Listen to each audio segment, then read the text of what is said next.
Okay, let's continue. Thank you, Chair. Thank you.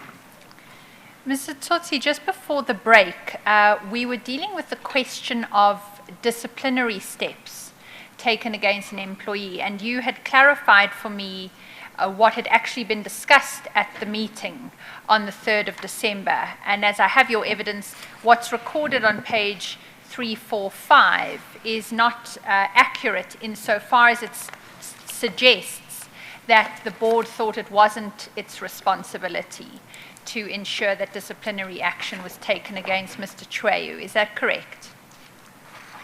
Insofar as the board understood that the responsibility lay with management, but the accountability for those actions rests with the board.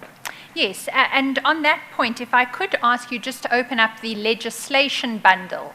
Mr. Tsotsi, it's been placed on the top of the box there. It's a legislation bundle, Exhibit MM legislation. You'll see it at the top. Okay. Thank you. And I'd like to just go to section 51 of the PFMA, which is the statute contained in the file. You'll find it at page 23.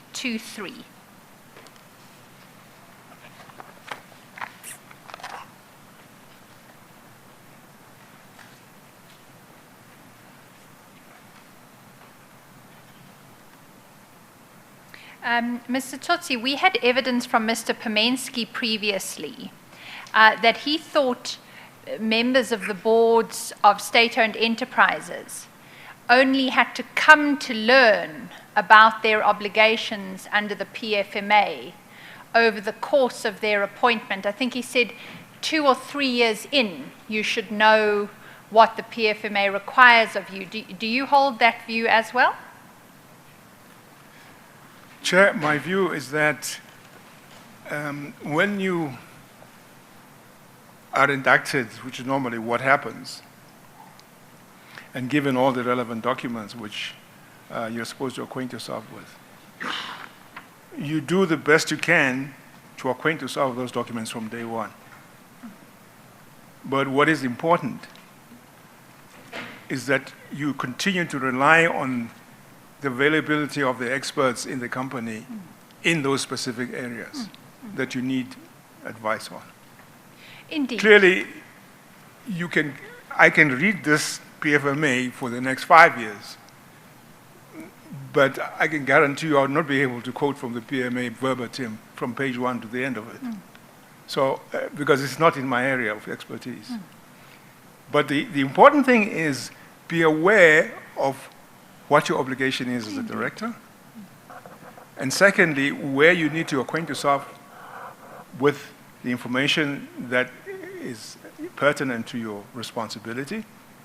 You ensure that you have the cover of the experts in the organization whenever you're encountered and required to make a judgment on issues that pertain to, in this instance, the PFMA. Thank you. I don't think any of us who even regard ourselves as lawyers could quote verbatim the PFMA, so at least we're agreed on that. Mr. Tsotsi, if we look at page 23, section 51 of the PFMA, you'll see at the bottom there. And the one that's relevant for present purposes is section 51.1, and then you go over the page to E, but let's just read it from 21. An accounting authority for a public entity, and then if you go over the page to subparagraph E, must take effective and appropriate disciplinary steps against any employee of the public entity who, and then it lists one of 3 things. 2 are relevant for present purposes. An employee who contravenes or fails to comply with the provision of this act, or an employee, sub-Roman 3, who makes or permits an irregular expenditure or fruitless and wasteful expenditure. Is one of the employees against whom appropriate and disciplinary steps must be taken. Did you understand that to be the board's responsibility at the time that you were debating this 43 million rand contract? That's correct. Thank you. Now, if we go back into the file containing Mr. Pamensky's evidence, and you'll find that in Exhibit MM3, We were in the minutes of the board meeting of the 3rd of December, and I'd like to take you further on in that to page 347.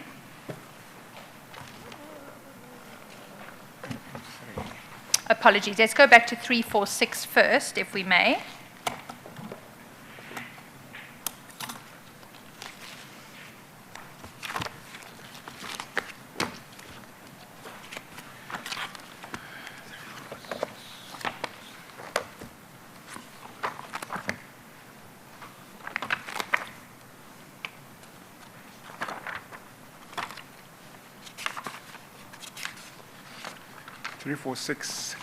Yes.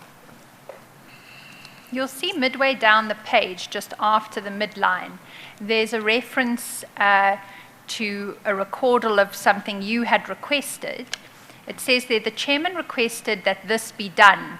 This was a request to the lawyers that they interpret and provide guidance to the board about irregular expenditure as compared with fruitless and wasteful expenditure. And it's recorded there that you requested that this be done in order to allow members to understand the issues and give direction to the action of the board that would want to take.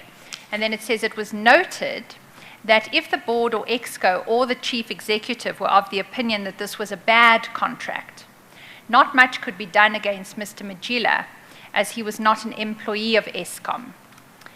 Can you tell us a bit about that? Where did that conclusion come from? Was there a debate about it? Yes, Chair, there was a discussion. In you recall that we had the lawyers, Ludwaba Mazwai, with us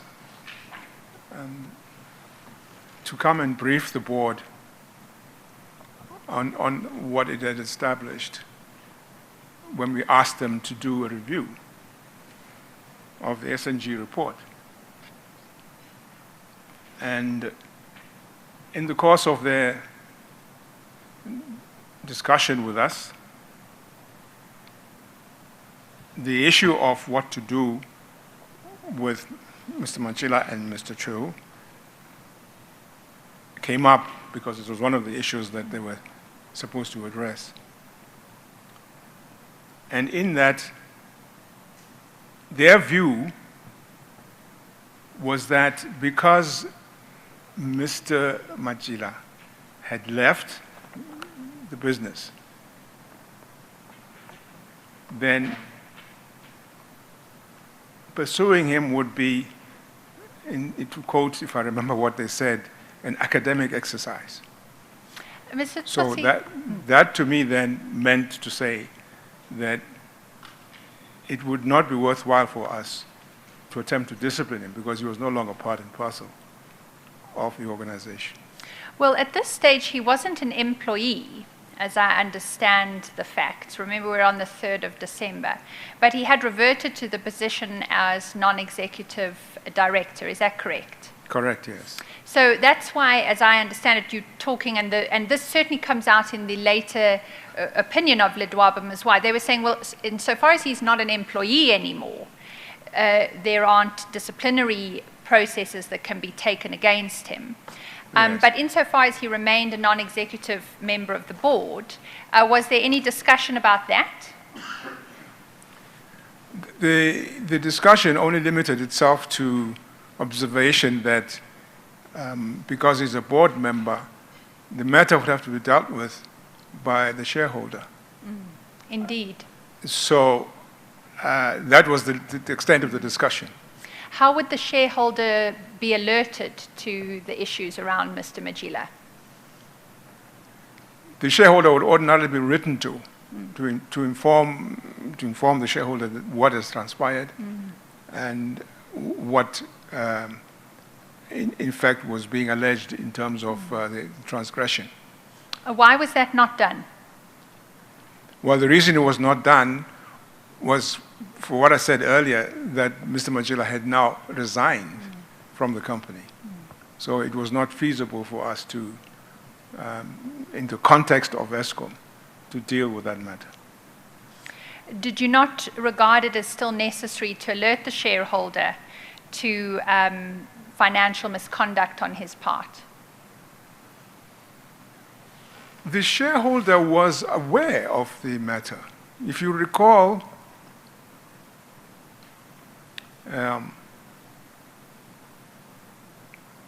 I had, this is best of my recollection, Chair, when the first time the Audit and Risk Committee reported this matter to the board, or one of those earlier periods, I had to go and see the minister and inform the minister of what has transpired. One of the reasons why I needed to do this was that it was important that the shareholder become aware of what had transpired before this matter went out to the public domain, because clearly it was going to be out in the public domain sooner than later. So we took the view that we would not want the shareholder to hear about this in the public media. So that's then the reason why we went out, and I specifically went and informed the shareholder of this. So the shareholder was aware of what had happened. Was that done informally? By informally, you mean how? Not in writing. Oh. I don't recall that we wrote a letter. I do recall specifically that I'd gone to see the minister and sat down with her and spoke together with the DG and reported this issue to them. You see, the reason why I ask, and we're not there yet, but in the 8th December meeting, which is 5 days later than the one that you're in now, it's recorded that the attorneys advising Eskom made a note of the fact that the board was required under the Treasury regulations to notify National Treasury, the Minister, and the Auditor General about Mr. Mojilla's conduct. And there's no recordal that any point was made then that that had taken place already. Can you assist us on that? I don't recall, I must say, whether in fact there was a, subsequent to that meeting, whether the minister was written to and informed that this had occurred. I don't recall. Certainly our records don't show that that was followed up. When we get to the 8th of December meeting, I'll ask you, amongst other things, why that wasn't done. But I understand your evidence to be now, at some point even prior to the 3 December meeting of the board, you had yourself alerted the shareholder to the fact of Mr. Mojilla's alleged involvement in the irregular contract. Is that right? That's correct. And when in time would that have been? That, I think, would have been a few days before the board meeting of the 24th. Right, so back in November. In November, yes, 24th November. Thank you. Let's go over the page to 347 then. Now, what occurs in the second half of that page is a sort of summary, as I read these minutes, of what was agreed. And what's reflected there is it was agreed that the matter would be finalized at a meeting to be held on the 8th of December 2014. Until this point in the minutes, Mr. Tsotsi, there's conversation amongst the board members because, of course, they're facing their imminent potential removal, right? You have a scheduled change of the board of Eskom a matter of a week later, around the 10th of December. Is that correct? Correct. So my reading of the minutes, and you'll correct me if I'm wrong, is that it was envisaged that you would hold another meeting 5 days later on the 8th of December so that the matter could be finalized by the board who knew all about this, had been involved in the investigation, the review. Is that a fair summary? That is a fair summary. And it goes on to say, in response to a discussion as to whether the contract could be regarded as a good or bad, it was agreed from the standpoint of the financial status of Eskom, the contract could not be regarded as a good contract. And then it goes on to say that couldn't be finally resolved until Mr. Mojilla had made representations to the board and explained why he was of the opinion that it was a good contract. Do you see that? Yes. Is that a good recordal of the view of the board prior to Mr. Mozilla's representations? Is it fair to say the board on that day, the 3rd of December, didn't regard it as a good contract in the context of Eskom's financial position at the time? Yes, that is the case. You remember that we, Chairman, had to meet up with the auditors, and the auditors made it expressly clear, according to the audit process, that this irregularity had to be reflected in the interim financial statements. So what the board was focused on here is that this irregularity is reflecting negatively on Eskom and Eskom's business. And from that perspective, it is intrinsically not a good contract. I'm not talking about commercial value. I'm talking about just the intrinsic value of the contract to Eskom. So that what prompted this particular note here. Mr. Tsotsi, you said you weren't talking about commercial value when the board was discussing whether it was a good or a bad contract. But it is noted here in the context of the financial status of Eskom. Doesn't that suggest that you were interested in the commercial value of the contract when you were having this conversation? That's correct. We were interested in the commercial value of the contract, yes. And I think that is reflected, I think, in the meeting of the 8th. Yes, indeed. I'm just picking it up for the first time. It seems on the 3rd, and you'll tell me if you disagree. The board is keen to have another meeting to resolve this because they know their term is coming to an end. Is that correct? Correct.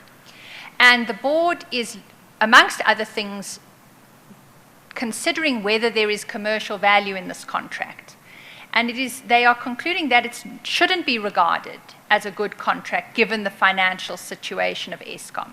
But they leave open that they need to hear from Mr. Mozilla on the question. Is that accurate? That's correct, yes.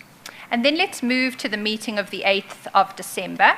You'll see the minutes commence at page 349 in the same bundle, MM3. Oh, but sorry, Mr. Tsotsi, we have to go to one other document before that because we're tracking the chronology carefully. You'll recall 3 December is the board meeting. The next board meeting is scheduled on the 8th of December. But between those two events, the board actually got Ledwaba Mazwai's final report. And that occurred on the 4th of December, 2014. And we need to go to page 180 in the same bundle, MM3, just to see that report. And there's just one aspect of it that I'd like to draw to your attention.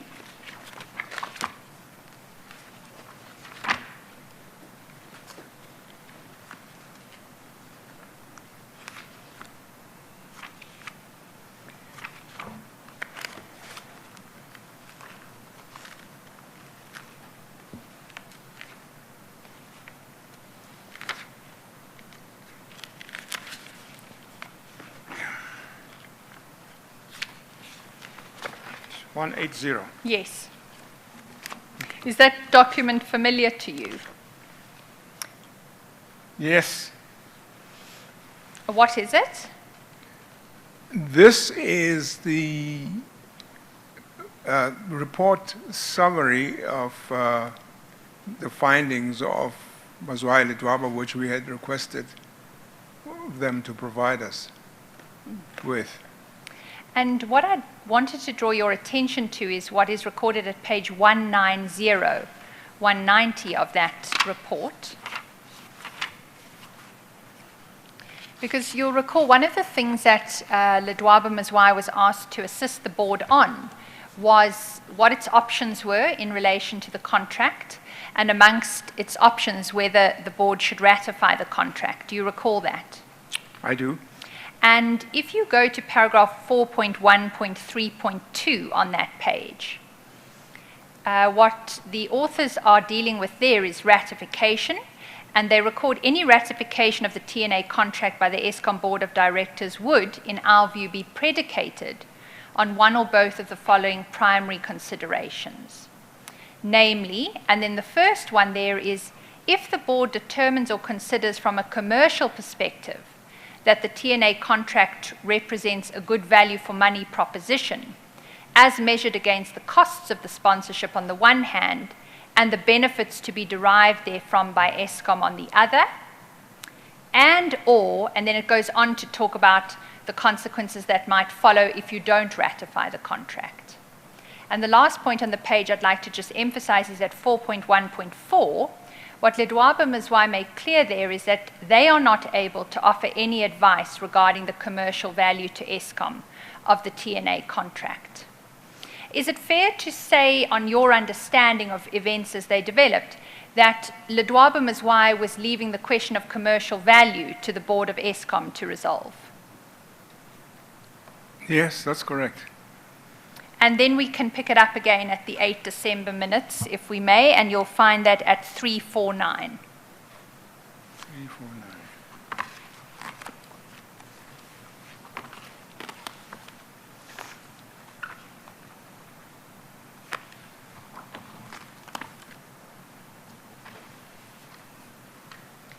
Were you in attendance at that meeting? Yes, I was chairing the meeting. Right. And you'll go over the page to 350, and you'll see again under item 7 is the TNA sponsorship legal report. Is it fair to say it was occupying quite a bit of the time of the board at this stage, this whole issue? You mean at that meeting? I think the primary purpose of the meeting was this issue. Indeed, Yes. indeed. And if you go over to page 351, you'll see the point that I was making earlier to you about what is recorded as having been conveyed by the lawyers at this meeting. In the second last paragraph, it's recorded that the lawyers were of the opinion that Mr. Mojilla's conduct constituted a willful misconduct in terms of the PFMA. The National Treasury regulations stated that if there was financial misconduct by an employee, then the board must ensure that an investigation was conducted and relevant disciplinary action was taken. Furthermore, the board had to advise the relevant minister, National Treasury, and the Auditor General thereof. In respect of the reportable irregularity, it was reported that the external auditors had made the disclosure thereon. So what I was interested in there, Mr. Tsotsi, is this obligation on the board to advise the Minister, National Treasury, and the Auditor General of Mr. Mojilla's conduct. To your knowledge, did that take place, other than the informal conversation you had with the Minister prior to this? I don't recall whether that matter was dealt with. I must be honest, I don't recall it was. Should it have been? Well, in accordance to the advice we got, that's what should have happened. Do you have any insight as to why it didn't? Well, I don't have insight as that it did not occur. I'm just saying I don't recall. Right. Chair, I think one of the difficulties in the issue of recollection Yes. is that you're talking about the 8th of December. Though Eskom does not shut down, as ordinarily other businesses do, a lot of people go on leave, and there's basically skeleton staff that's left. Certainly at the headquarters where I was. And so this break could very easily have led to us not connecting with the continuity that's required on these issues. And that coming back, they might not have been picked up immediately because there's always one thing or another that came on the scene. So I'm saying this to simply say that ordinarily there would have been continuity if it were any other time of the year, and one would have seen through these things happening. But because of that break, it's just possible that people just dropped the ball at that time. So I think that's probably what could have happened. But I'm not saying that it did not happen. We'd have to check with with either the Minister's office or the Eskom's office. Yes.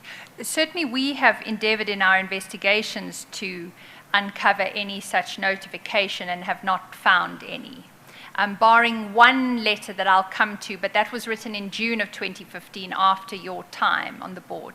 What I'm interested in is, for as long as you were chairperson of the board, which I understand ended at the end of March 2015, you have no knowledge of this matter being taken forward. Is that correct? No recollection of it.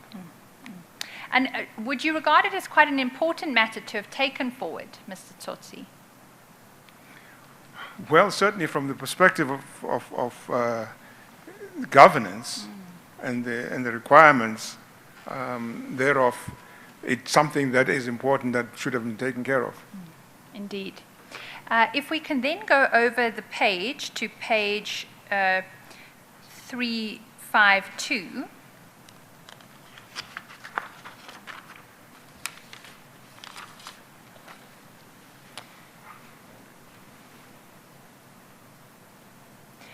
In the course of this page, the discussion that is now being minuted is the discussion about commercial value. You'll recall, you and I recalled earlier in our discussion that it was really at the 8th December meeting that issue was ventilated. Is that correct? Correct. And you're actually recorded there in the second paragraph, in the middle of that second paragraph, as saying the chairman stated that the board had to be convinced that the contract was not a bad one. Do you remember saying that? Hang on, what page is that? 352? So we're at 352. Yes. It's the second paragraph, and it's in the middle of that paragraph, towards the right-hand side of the page. There's a sentence that begins, the chairman stated. Do you Yes. have that? The chairman stated that the board had to be convinced that the contract was not a bad one. Are you sure? That's page 352. Yeah, I'm also looking. Oh. I can't find it. Right. Have you got a second paragraph on that page reading, it was noted? No. Are you? Oh, no, there is one. There saying is it was one there, noted, yeah. Okay. I see it was noted. That's the second paragraph. Yes, and then if you go 1, 2, 3, Okay, 4, sorry. 5, 6 lines down in that paragraph, Okay, I see you'll it, see yes. a sentence. Sorry, when I said the second paragraph, it's the I first full paragraph. Yeah, I thought that were confused. That us, is yeah. certainly what's led to the confusion. I apologize.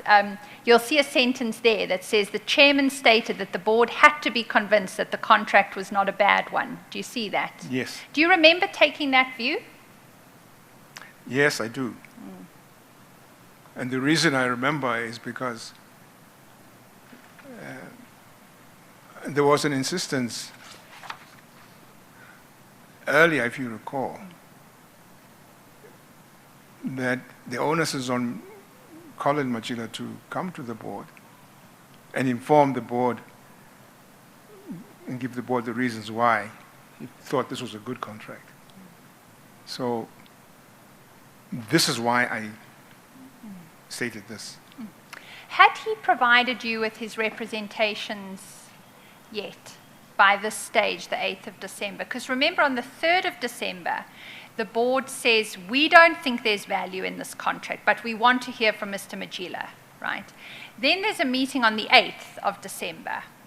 Do you have a recollection whether you got representations from him in that gap? Yes, I recall that Mr. Mozilla wrote a response or explanation of what had happened, and he put forward some justification as to why he did what he did. And I think that came in between these two meetings. Yes, certainly if we put the chronology together, that seems likely. What I must say is we haven't been able to find email records of precisely when it came through to you or to the board. But the document itself is dated quite a bit back. There's a date on it at the end bearing 27 November. There's a date on it on the front bearing 5 November. If Mr. Mozilla had been available to us to engage, we certainly would have probed this with him. On the chronology, it seems possibly that the 5 November is an error. It might have been 5 December, because then it would make absolute sense in the chronology. 3 December, you don't have it. 8 December, you do have it, because you're now discussing pointedly commercial value. Is that your recollection? That's correct. And you'll see at the bottom of that paragraph that we were in a moment ago, there's a recordal that Ms. Latuli stated that the handover report had to reflect that the board had considered whether or not the contract was a bad one and had concluded that the contract was not good at this time. Do you see that? Yes. So is that a fair summary of the view that this board took on the 8th of December 2015?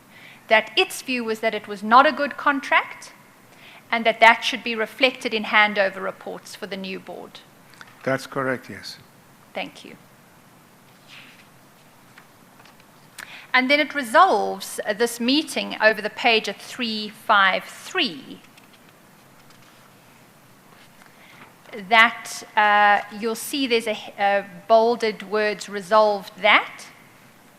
And under that at point 2, Ledwaba Mazwai attorneys and the company secretary should prepare a summary and final resolution on the discussions and decisions around the new aid sponsorship contract for signing by the chairman of the board and chairman of the audit and risk committee for inclusion in the handover report to the new board. Do you see that? Yes. And if Ms. Latuli's insistence and recordal was followed through, that handover report should include an indication that the old board had assessed commercial value and had determined that it was not a good contract for Eskom at the time. Is that right? Yes. Thank you. And then we get the 11th of December, Mr. Tsotsi. What happened on the 11th of December 2014? Okay, on the 11th of December, Chair, is the date that the new board came into place and obviously signaled the end of the term of the previous board. So there was a new board in place on the 11th of December. But was it the envisaged end of the term of the board, or did the term of the board come to an end? Maybe abruptly is not the right word. Was it the end of the full term that the board was supposed to serve? That's difficult to say, Chair, because normally the term of the board is determined by the intervals between the annual general meetings. Now, in this instance, we had gone past the annual general meeting, which would have taken us into a term of 3 years, because that AGM took place sometime in October, I think it was. It could have been earlier, August. But also, what came into play as well was the change of ministers. Maybe to assist you, when you got appointed, I assume there would have been a letter saying this is your term. You are appointed with effect from that date, either to a specific date or until the next AGM. And I think you have already said that you had served your first term. I don't know whether you had also actually finished your second term. So I'm just trying to look at whether, when you talk about the end of the term of the board on the 11th, and the new board took over, whether that was because that's when it had been envisaged the term would end of that board, or whether there were other events which required that there be an end anyway by then of the term of the board. Chair, I think, like I said, well, from the standpoint of the minister who appointed us, our term was supposed to have ended at the AGM that took place in 2014. Yes. And Now, that would have been which month, if you are able to remember? it would have been around September, August, September, somewhere around there. Yes, okay. And you are now in December. December. Yeah. Now, what had transpired is that the minister who appointed us had left office by then, and there was a new minister. And well, we got an indication that the minister wants to review the position insofar as the board is concerned, which generally means that she was looking to make some changes in the board. Now, I'm assuming that it took that long for her from the time she came in, because she could not do it within the time frame when the AGM occurred. So I assume she needed more time. So we were essentially just holding fort until she was ready, and that occurred then by December, 11th of December. And did that occur by way of resignations? No, Chair. All that happened was that the minister, because she has the prerogative to appoint the board, simply wrote to board members to say they're either being reappointed or their term is completed and they're no longer being reappointed. Okay. Yes. Maybe it's something you were still going to deal with. I'm sorry. Indeed, Chair, if I may, not at all. If I may just follow up there, one thing that may be of assistance to you, Mr. Tsotsi, which you may not be aware of, is Mr. Pimensky gave evidence that there were certainly advertisements for applicants for positions of boards of SOEs around September of 2014. I assume that was a product of the new minister coming in. And just to be clear for the record, who was the new minister? It was Minister Lynn Brown. Thank you. And then there was a process where applications were made and submitted, and then a process that was taken under the wing of the Department of Public Enterprises. And then persons who were going to be appointed to the new board were contacted, and those who would remain were given reappointment letters. Is that correct? Correct. And just one point of clarification, also to be of assistance, the Memorandum of Incorporation of Eskom talks about the appointment for 3 years of any board members, and then it can be renewed. So when you were initially appointed in August of 2011, was that a 3-year appointment? Yes, it was. Right, so that's why it would coincide with the annual general meeting in 2014, but you've described why not exactly in time with that, the new board was changed then in December. Is that right? Correct. Thank you. So this process, we heard evidence from Mr. Pimensky, ran its course, we assume, advertisements, applications, but then on the 11th of December, the new board is announced. Is that right? Right. And Mr. Tsotsi, how many of the old Eskom board members remained in the new board? Do you recall? Yes, there were only 2 non-executive board members who remained, and of course, there are 2 executive board members also who are in management, were still on the board. Right, and is that a concern at all for continuity reasons, that you would only retain 2 of the non-executives or not? Well, I'll be giving a personal opinion here, Chair, if I was to say so, but I'm happy to do that. I think that it would serve any institution such as Eskom or any other entity if there's sufficient continuity.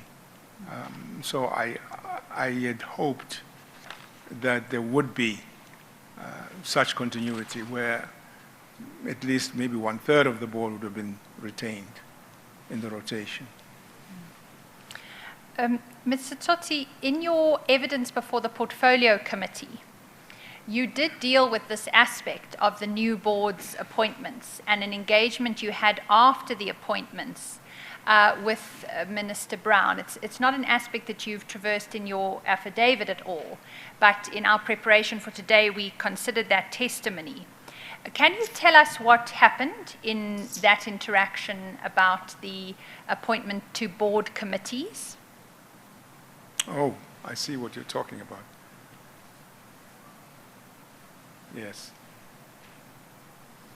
Chair, this is a process which ordinarily occurs when there's a new board that comes into being.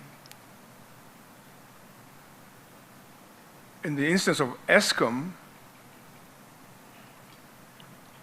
what happened was that because of the number of subcommittees that have to be put in place, there needs to be an allocation of board members to these subcommittees. Now, this allocation is ordinarily done by the chairman and in consultation, obviously, with the members of the board who are involved, and of course with the minister.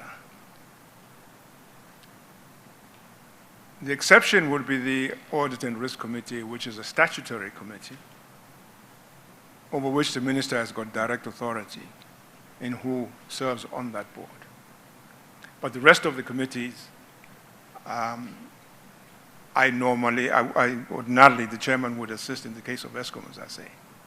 So I went about doing this when the new board was in place. And in the process of doing this, I received an email from a certain Issa. What's Issa's first name now? I just forget his first name. Salim Issa, yes. And Mr. Issa drew my attention to a selection of board members into various committees, which he had done. And he then asked me to have a look at that and pass it on to the minister. Now, I was quite clearly taken aback around this because I didn't understand what his role was and the reasons why he was involved in this. And so I pretty much ignored what you sent me. Had you had any interactions with him before this?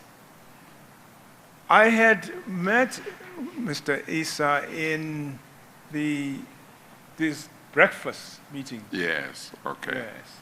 I'd come to know him at that time. Yes, okay, all right. Yes. So you said you ignored this email. Is that right? And then I proceeded to do the selection the way I thought it should be done, based on people's CVs and what they can contribute to the various committees. And I passed this on to the minister, which is what I ordinarily would have to do. And the minister responded back to me and sent me what she proposed was from her point of view, what should be done. And when I looked at it, it was precisely what Issa had sent me. So I got the impression that there must be some collusion of some kind between Mr. Issa and the minister, insofar as this matter is concerned. So you say it was exactly the same? It was precisely the same. So that was what had happened there in relation to the matter of board members and their allocation to various committees of the board. Mr. Tsotsi, do you recall in your evidence before the Portfolio Committee talking about a meeting you had at the home of Minister Brown at which this issue was discussed? Yes, I do recall that, yes. Because what you've relayed to us now is that the interactions you had with Minister Brown on this aspect was done in writing, as I understand it. You proposed to her, and she came back in writing with a list that accorded with Mr. Esser's list. Is that right? Yeah. What about, if any, involvement at her home? Was that something that occurred? Your testimony previously said that you were called to her home. Yes, the minister did call me to her home, and I duly went. And this is the time when, Chair, we're still working on finalizing the allocation to the portfolio, to the committees of the different board members. This would have been what towards the end of the year of 2014? Yes, correct. This would ordinarily have occurred shortly after the appointment of the board member. So that would have been in December. Oh, okay. Yes. Shortly after that, the Yes. 11th of Okay. December. And when I arrived at the minister's residence, there were two other people there.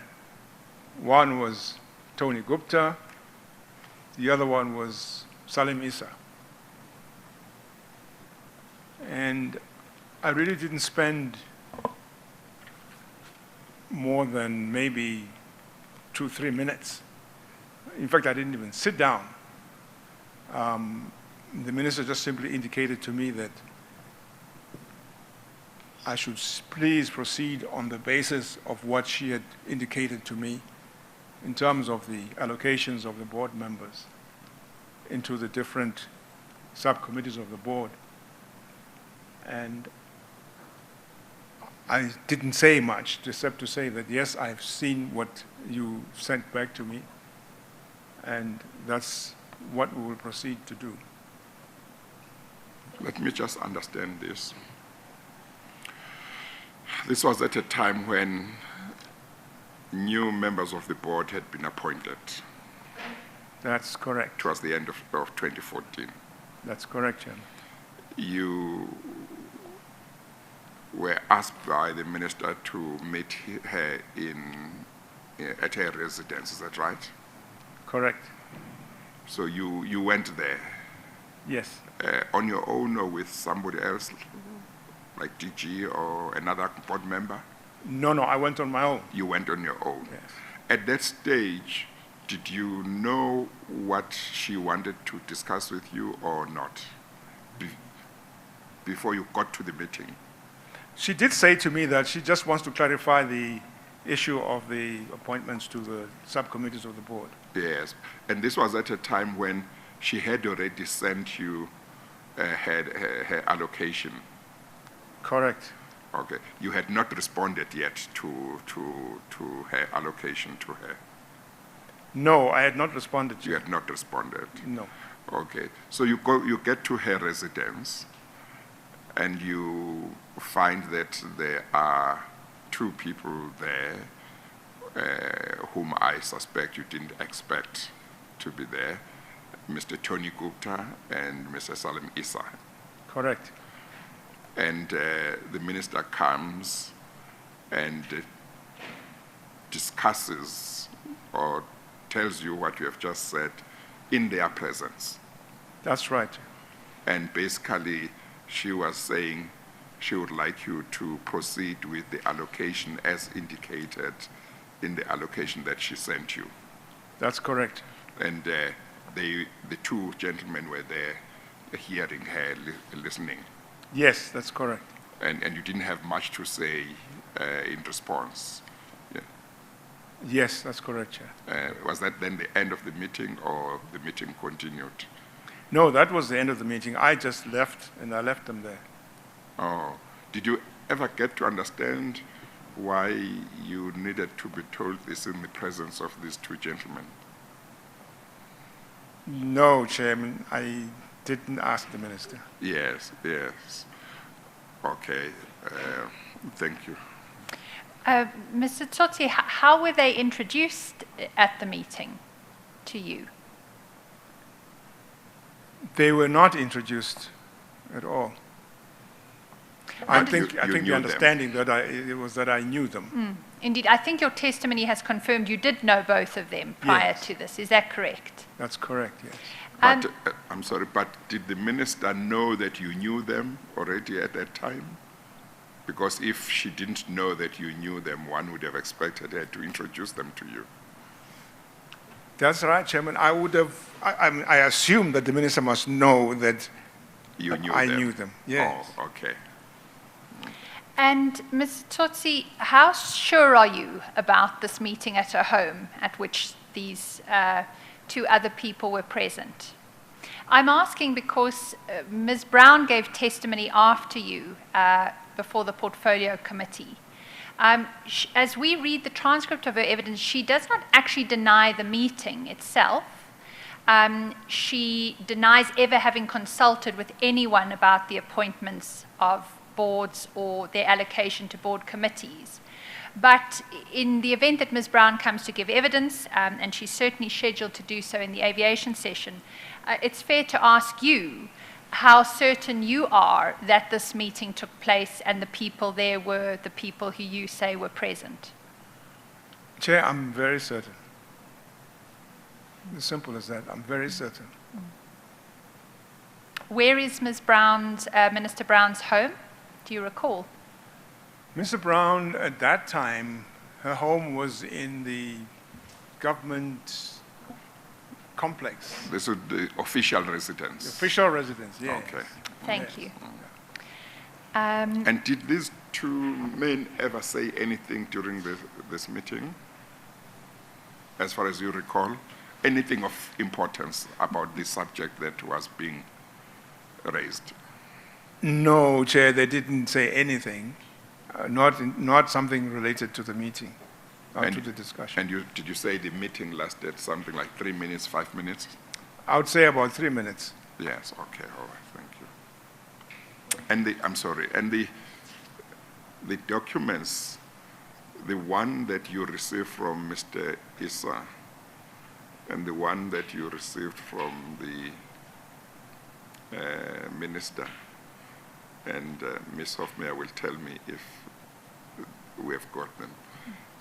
Are we going to have them or we don't have them? That was going to be my next question, Oh, Chair. okay, right. We have used every means available to us to try and find these emails, and as the Commission currently stands, we have not. So can you give us better guidance on that? Do you recall whether it was sent to your Eskom email address or possibly some other email address?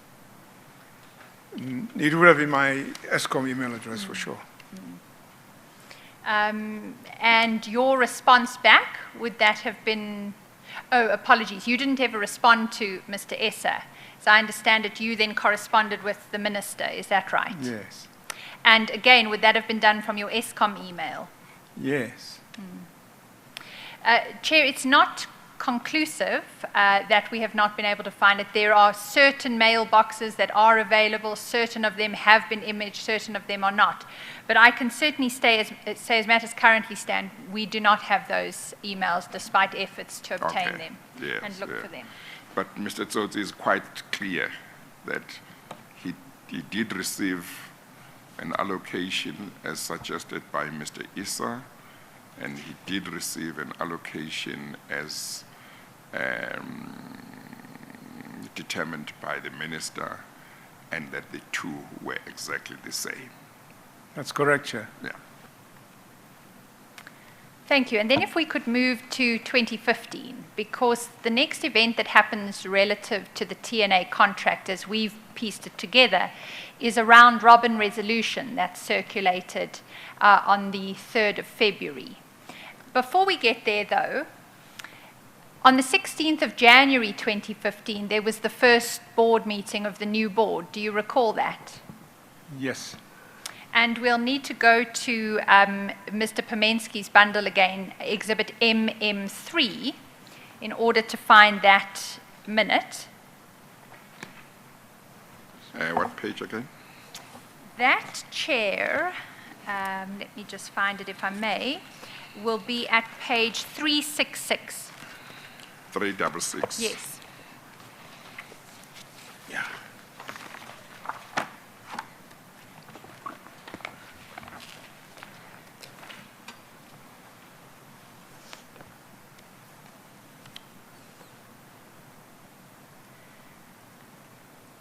Mr. Tsotsi, this is minutes of a meeting of the Eskom board in committee held on the 16th of January at Megawatt Park from 9 o'clock. Do you recall being in attendance at this meeting? Yes. Mr. Tsotsi, Chair, just before the lunch break, because it was a bit of an extended break, we did seek to indicate to Mr. Tsotsi some of the documents we'd take him to so that he could use the time to familiarize himself. Yes, Mr. okay. Tsotsi, you'll let us know if you need any further time.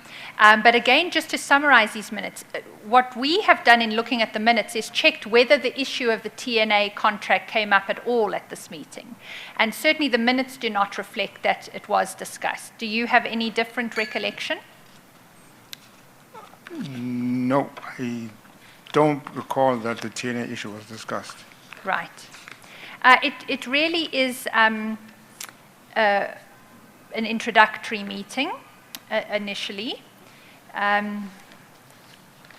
Sorry, apologies. I took you to the in-committee meeting. There's actually a prior minute at 354 that we need to go to. That's the full meeting of the board on the 16th of January. 354.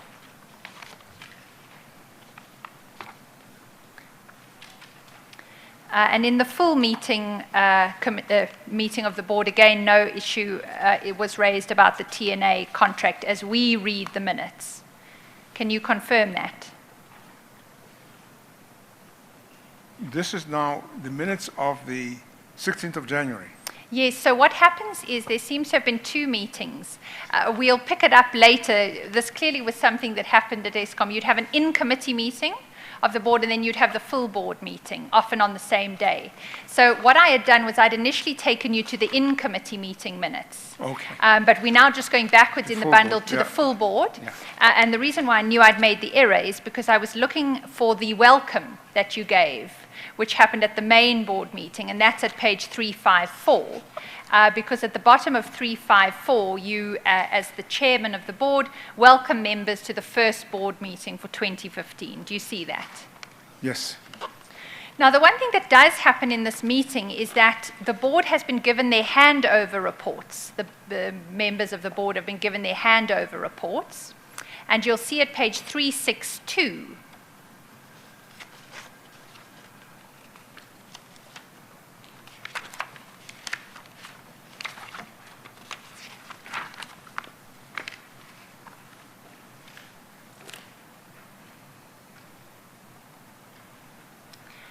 there's item number 7 there, committee handover reports. And what is recorded is, by the direction of the chairman and members, the committee handover reports for the board subcommittees included in the meeting pack were taken as read and noted. Do you see that? Yes. Now, Mr. Tsotsi, we were able to get copies of the handover reports that were given to the board members, and you'll find those in your bundle, MM6, at page 318.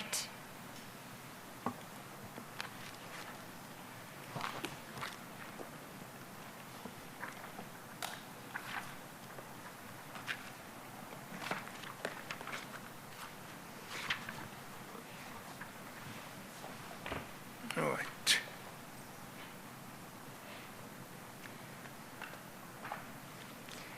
What commences at 318 is one of the subcommittee reports. This is the report of the IFC, and then what then follows are various other committee reports. The one that we were interested in was the Audit and Risk Committee report, which you'll find at page 361.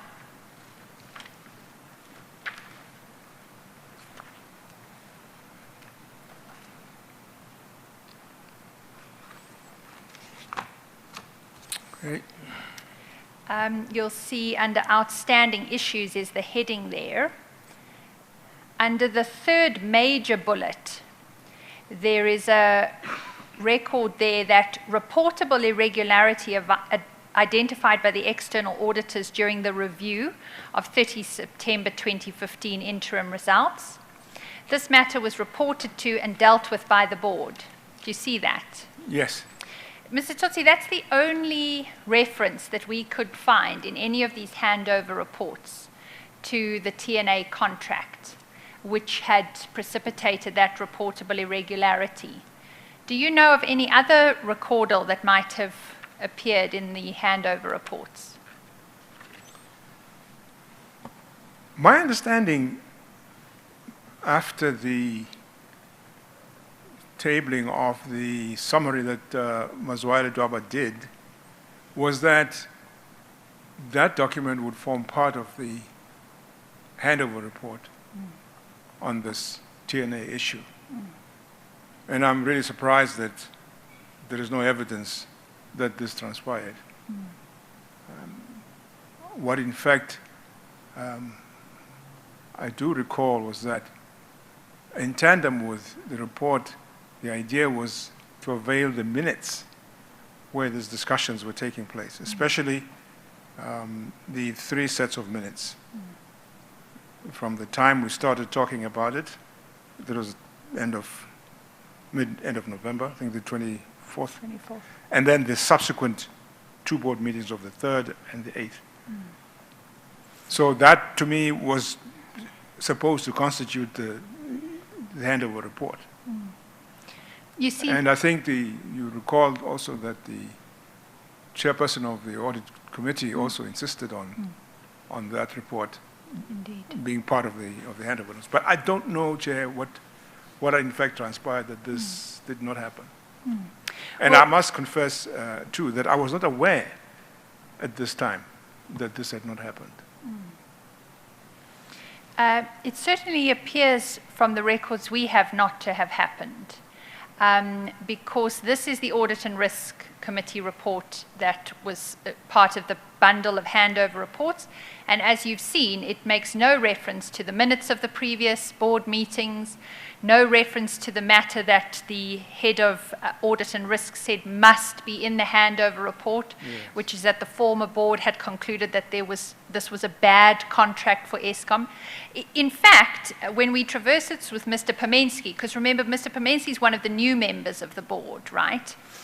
Certainly his reading of this matter was reported to and dealt with by the board. He didn't have a clear recollection of having read that at the time, but that signaled to him that the matter had been resolved, right? The matter has been reported to and dealt with by the board. Yes. How would you understand that if you read it? Don't forget I was party to this, so Indeed, you can't disabuse yourself. No, Indeed. I don't think so. Indeed. But would you say it's fair for a new board member to read this as not requiring more of them? Yes, I think it's not fair on the new board member. Certainly, there are a couple of other things which I observed also. I mean, you're talking about the round-robin resolution.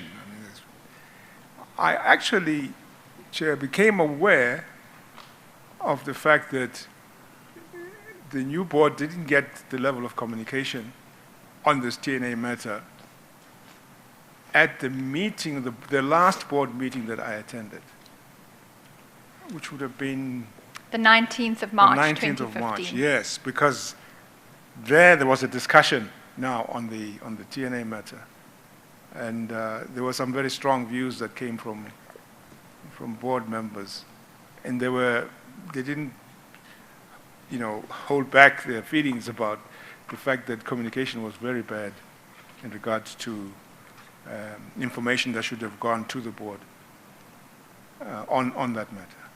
Now, by communication, where they talk about communication from management to the board.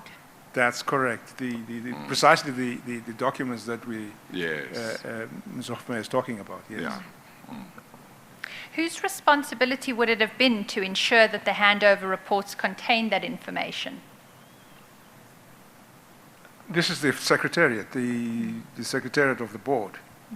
There were only 2 board members from the previous board who came over to the new board. Is that right?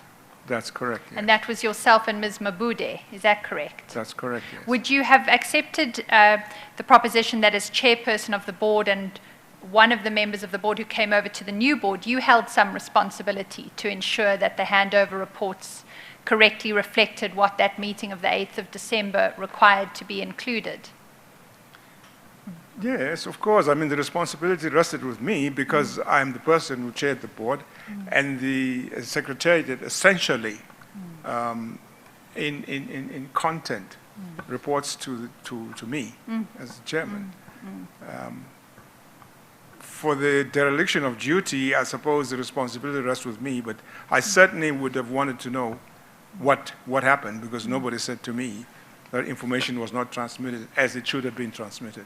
So I was in the dark as far as that's concerned. And why, can I ask, did you not put the TNA contract on the agenda for the meeting on the 16th of January? Chair, I don't exactly recall, but however, these meetings were what we'd call special meetings or extraordinary board meetings. The idea would have been to raise this matter at the ordinary board meeting, which would have taken place. The first ordinary board or scheduled board meeting was due to take place on the 26th of February. But after this meeting, I recall that we all of a sudden woke up to the fact that this TNA matter has not been raised, has not been concluded. And unfortunately, this happened after this meeting had occurred. So there could have been a possibility for us to have raised this issue at this first board meeting, notwithstanding the fact that it was not in the agenda originally. This meeting was requested by the executive because they wanted to appraise the new board as early as possible about the problems that the company was experiencing, particularly the issues around going concern, which was really top of mind at that point in time. In other words, the financial stress that the company was experiencing. So, in all likelihood, the idea that this matter of the TNA did not make it to this board meeting, I think would have been the consequence of what was really living in the minds of the board at the time and of management. Hence, after this meeting, it was then that we realized that, look, there is a problem. We need to have done something about this. Don't forget also there was the requirement by the audit authority of the 30 days within which we have to respond as to what we have done about the irregularity. You had received an extension of that 30 days, though, hadn't you, in the previous year? Yes, that's right, yes. But correct me if I'm wrong, I understand your evidence to be that there was some urgency in the matter. Is that right? There was some urgency in the matter, yes. But not enough to put it on the agenda on the 16th of January. I would not say it was a burning platform. You know, it was not up there in terms of the priorities at that time. But then why, Mr. Tsotsi, try to resolve the issue by a round-robin resolution on the 3rd of February then? There are a couple of things that were considered in respect of this decision, the round-robin decision. One of them is one I've just mentioned now. We were coming, Chair, to the end of the financial year of the company. And you recall that the interim financial statements had included this irregularity in the statements. And On top of that, there was also the going concern problem that we were faced with. So there was a position that was taken by management to say, look, we need to resolve on this irregularity issue. And part of that has to do with what decision the board will take in respect of the advice that it sought from the law firm. And in terms of what the S&G contract had come up, S&G report had come up with. So there was that aspect. There was also an aspect of pressure that management was saying they were receiving from the TNA because of lack of payment. There had been, I think, an invoice that was been carried over from the previous year, and that they were experiencing some performance issues around the contract from the TNA. So those were some of the considerations that were in mind at the time when we thought, look, we need to do something about resolving this contract. Mr. Tsotsi, do you accept that a round-robin resolution for a very new board, of which I think it was 8 members were new, is not an ideal way in which to debate an issue, or at least bring them up to speed with what had happened in relation to the matter on which their decision is required? I do have, if I may call it, sympathy, for someone who's new in the board and has to deal with an issue like that, with a round robin. Notwithstanding the fact that they would have been familiar with the round robin system in any case. But the round...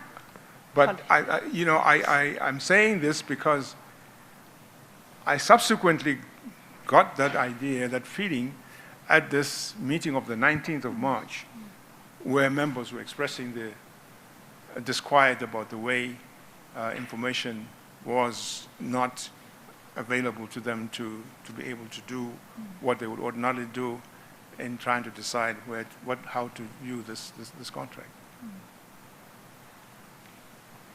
You see, Mr. Tsotsi, when we interrogate the reason for using the round-robin process, I think it's also relevant to place in context that there was another meeting of the board on the 16th of February, just less than 2 weeks later than the date on which the round-robin was circulated.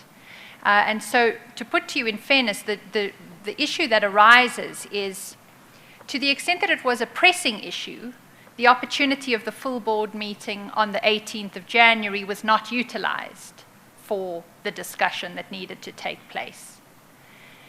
There was another meeting to be held a month later on the 16th of February.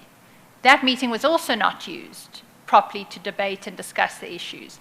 But instead, in the middle, on the 3rd of February, someone takes a decision that the right way to deal with this issue is by round robin. Did you take that decision? With the round robin, what happens is that management normally come to the board via the chairman to raise an issue which they feel needs to be dealt with. So in this instance, they came to me, that's the chief executive, and indicated that this matter is dragged on and needs to be dealt with.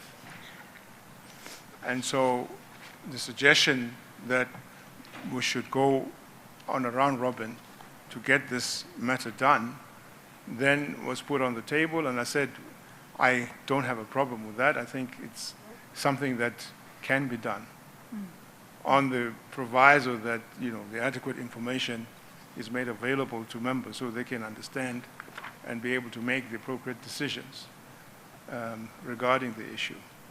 So yes, I had no difficulty with the round robin being instituted.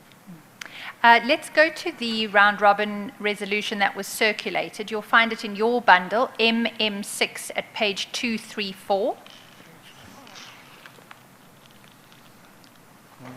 I'm lost as to which one is my bundle. There's so many of them around. Apologies. We're now in exhibit MM6. That's the one that has that report, eh?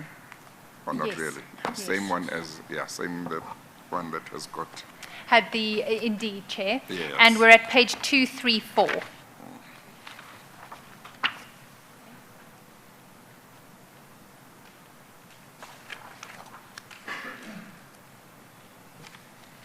Chair, I hope I'm correct. Have you got an email at page 234? I think I've got, oh, yeah, it is an email, yeah. Of the 3rd of February. Yes. Excellent. Mr. Tsotsi, do you have that 234. page? Now, this is the email that the company secretary sent out on the 3rd of February to the members of the new board. And the email reads, "Dear board members, the chairman of the board has requested me to forward the attached documents to you, the contents of which is self-explanatory." He goes on and says, "I'll send the password to open the report by SMS tomorrow morning." Do you see that? So Yes. did you instruct the company secretary as to sending this out and to what to attach? Well, I don't literally instruct him, but that is just process. Right, Yes. yes. Because he says you've requested him to forward those documents. So were you involved in the selection of the documents that accompanied the resolution? No, I will not be involved in the process of selection of the documents. But in terms of indicating what should be in the round robin, yes, I would be. Okay, I'll come back to that in a moment. Let's go to page 236 and 237.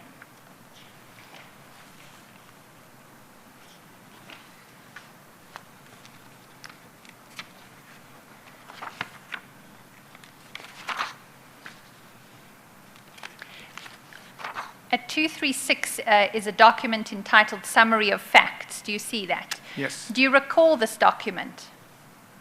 It goes over two pages. This is one of the attachments of the round robin, yes.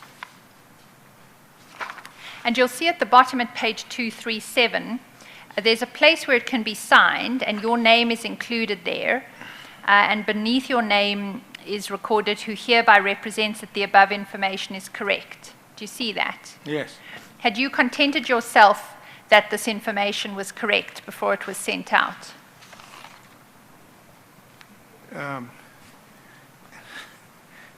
Chairman, I must confess that this round robin I did not peruse to the extent that I can say comfortably that all information is correct. Subsequently, I discovered there were some errors in it.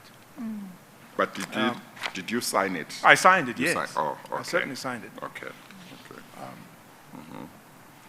I think what was happening for me, certainly, was that because I knew all the facts and I knew all the information,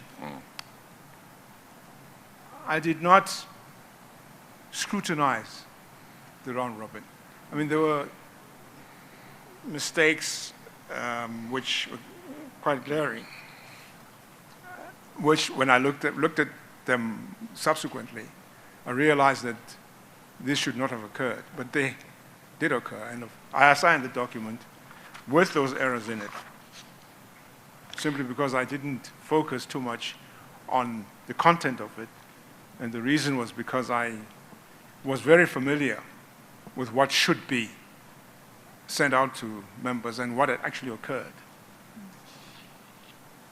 Mr. Tsotsi, is that not more of a reason to check that what was going out to them was accurate? No.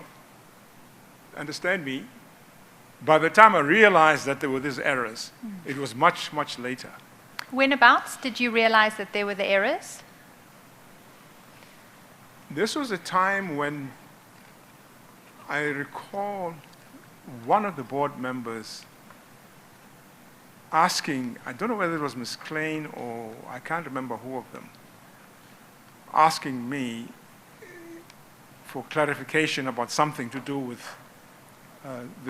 this resolution. So I looked at it and I realized that there was a mistake here.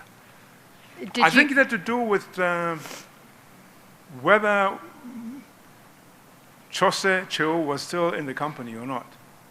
I think that was one of the things I said. I don't remember who it was, but one of the board members seemed to be confused about the fact that the round robin indicates that the people who were, the parties here were no longer in the company. Do you recall when that feedback came to you?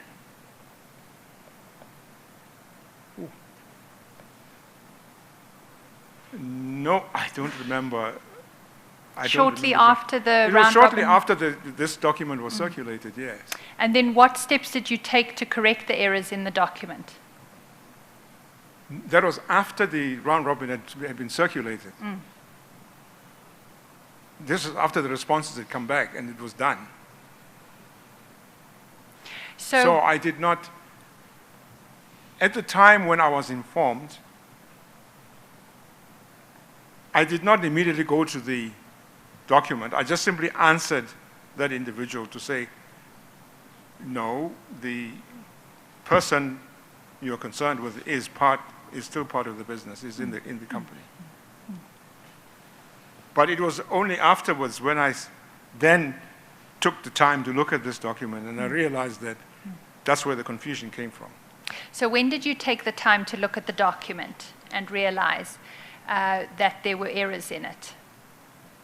This was when the responses from the round robin had come in from the various board members. And before the meeting on the 19th of March? Yes, oh yes, it was before the meeting of the 19th of March, yes. Because I think on our record of the responses, the last response came in on the 16th of February. So somewhere in February still, Somewhere would in that be February. fair? Yes. And then when it became known to you, did you think it was necessary to go back to board members who'd cast their votes on a summary of facts that was false to alert them to those errors? No, my expectation was that we would deal with those particular issues when we sit at the meeting. On the 19th of March? At whatever the next meeting would Yes. have been, yes, Yes. on the 19th of March. Yes. Did you raise the errors at that meeting? I don't recall specifically whether I raised the errors at that meeting, but there were some questions which came along, and I responded to some of them. I remember making an apology to some of the board members about something, I can't remember exactly what it was, but I suspect it had to do with the fact that this document was not as it should have been. You see, Chair, actually last night at 7:20, we received a statement from Ms. Naidu, who was one of the members of the board at the time and who had received a Rule 3.3 notice consequent upon Mr. Tsotsi's testimony.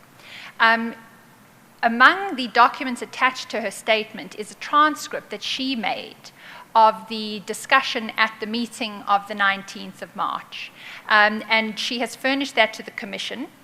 Between 7:20 last night and this morning, we asked our investigators to go back and get the recording. It has not been officially transcribed, but at least to sit with her transcription and the recording to test if it is in the realm of accuracy. And we've received confirmation today that it is. I'm going to take Mr. Tsotsi to that in due course. But what is clear from the discussion at the meeting is when these issues are raised, there's a point in the discussion where Mr. Ngubane says, in a sense, I don't know why we're debating all of this. The vote has been cast. The resolution has passed because you achieved a 75% vote on the resolution. Are you aware of that? I'm aware of the conversation pertaining to Mr. Ngubane, but the numbers at the time I probably wasn't aware. Certainly. We'll come to the transcript as we have it of that meeting. But at the moment, what I'm interested in is you, as I understand your evidence, had been alerted to the fact, since this statement of facts went out, and prior to the 19 March meeting, that this did not correctly reflect the facts related to the TNA contract. Is that right? There were errors of omission. Of omission. Yes. Right. Well, let's go to what is in fact stated here. Because in the fourth line, we're at page 236.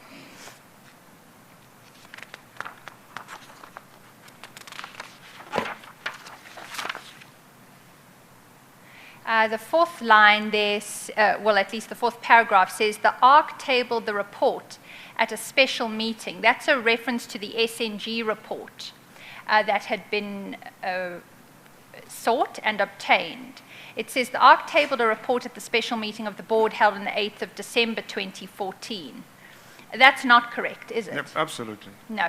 It was presented to the board on the 24th of November, wasn't it? Yes. Right, so that's the first of the errors as we've picked them up. The second appears on the same page because it's that first bullet that you were going to earlier. It says the parties that were involved in this matter are no longer within the sphere of Eskom's operations. That's false too, isn't it? Absolutely. Who was still within the sphere of Eskom's operations? Mr. Tsotsi. True. And then I had difficulty with this paragraph. You might recall it from Mr. Pomensky's evidence, because in that first sentence it's talking about parties, which it's fair to assume is a reference to Mr. Mozilla and Mr. Chweyu. But then then you lose all understanding, because the second sentence says this emanates from the rotation of a former board, which took effect on the 11th of December 2014, and the appointment of a permanent chief executive. When you read that sentence, it appears that we're only talking about Mr. Mozilla, doesn't it? Yes. Because it's only Mr. Mozilla who was, in respect of which the rotation of the board would have an impact, isn't it? Correct, yes. And then in the last sentence, the parties, again, you're not clear who they are, involved had divergent views on the specific aspects of the matter, and as such, scarce resources would have to be deployed to bring these contentious matters to finality. What does that mean, Mr. Tsotsi? I'm afraid it doesn't make sense. No. If the parties are the parties they talk about in the first line, then it obviously doesn't make sense. It doesn't make sense to you sitting here despite all your background. I wonder how much sense it made to the new members of the board that had to vote on it. Let's go to the second bullet. Considering the representations made by the then interim chief executive, there exists a difference of interpretation regarding the provisions of the company's delegation of that needs to be reviewed and clarified further in order to close any gaps which may be present. Do you see that? Yes. Now, were you aware that at the time that Ledwaba Mazwai, the lawyers appointed to look at the legal aspects of this, were asked for their view on Mr. Mojilla's interpretation of the delegation of authority, they had no difficulty rejecting his interpretation and saying that this was clearly a sponsorship, and his attempts to justify it as an investment were unpersuasive. Are you aware of that? Yes, I am. So why did you include in bullet 2 that there was still a difference of interpretation? Why not reflect the lawyers appointed by Eskom to look into the matter have concluded that there was no merit in Mr. Mojilla's suggestion that this was an investment? Chair, I have to, if I was to be, let's suppose that I was the one who wanted to include this sentence. I would not construct it in this way because it's confusing, but I would indicate that on the one hand, the view of the lawyers is there's no merit in what Mr. Mozilla is contending. On the other, the matter has not been tested in any kind of environment, particularly that Mr. Mozilla didn't have the opportunity to represent himself on this issue. So I think I would have dealt with it in that way. Mr. Mozilla had made representations, though, on the issue, hadn't he? Not to the board. He had made representation in writing, but the idea was that he needed to substantiate himself. Well, he'd resigned, hadn't he? That's the reason why he was not able to do that. But you, between the 3rd and the 8th, remember those 2 meetings at the end of the last year. You end on the 3rd saying, we've got to ensure that there's value in this contract, and the view of the board is there isn't, but we need to hear from Mr. Mozilla. The board got Mr. Mojilla's representations on the 5th of December, and so on the 8th of December, the board agrees there's not value in this contract, and they want that reflected in the handover report for the next year. Do you recall those facts? Yes. Yes. So Mr. Mozilla had been heard on this topic, hadn't he? Well, he had not been heard. He'd only been represented. That's the apologies. That's lawyers speak for. He had made representations in writing, had he not? Yes, that is a fact, yes. Indeed. I guess he may not have been heard, but he had been read. Indeed. A far more accurate way to put the proposition. Thank you, Chair. I'm not a lawyer, Chairman. So. Of course. Mr. Tsotsi, you said if you had constructed this bullet, you would have framed it differently. Who did construct it if you did not? Who wrote this document? This document was prepared by the Secretariat.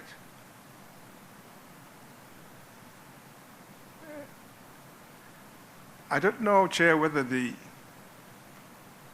I should say anything about the way the board operates and the processes that... Well, you can, if that might explain some of the things that somebody who might not know how the board used to operate would not understand. Yes. So it just depends. If there is something that, in terms of answering the question or any of the questions where you think that taking some time to explain how the board operated would throw light, that's fine. Yes. I think I should, Chair, because I noticed that Mr. Hoffman has asked me a similar question previously. Yes, do share that with us. Yes, which suggests that I would be expected to be involved. What happens is that there is a clear delegation of authority in terms of how the Secretariat should function vis-a-vis the service it provides to the board. And what happens is that documents which are meant for the board are generated at the Secretariat. And when those documents have now got to be dealt with by the board, the head of the Secretariat would come to me and present those documents to say, Chairman, these are the things that we've put together, be they minutes or this kind of document, etc. And would sit and agree that these documents are in order or they are not in order. So if there's something that is not satisfactory or something is amiss, we would then say, go back and deal with it and either correct or whatever. If it means going back into the organization to get more information or whatever you need to do, you do that. But the documentation would come back to me and then would again look at it and say, right, let's proceed on this basis. Now, in this instance, we didn't do a proper job, quite clearly. So we vetted documents which we did not peruse carefully enough, and hence these documents got into the board system and should not have gotten into the board system in the manner that they are in now. So, in essence, I don't get involved in the actual writing. I may get involved in formulation of something depending on what it is. If it's not the normal process type things,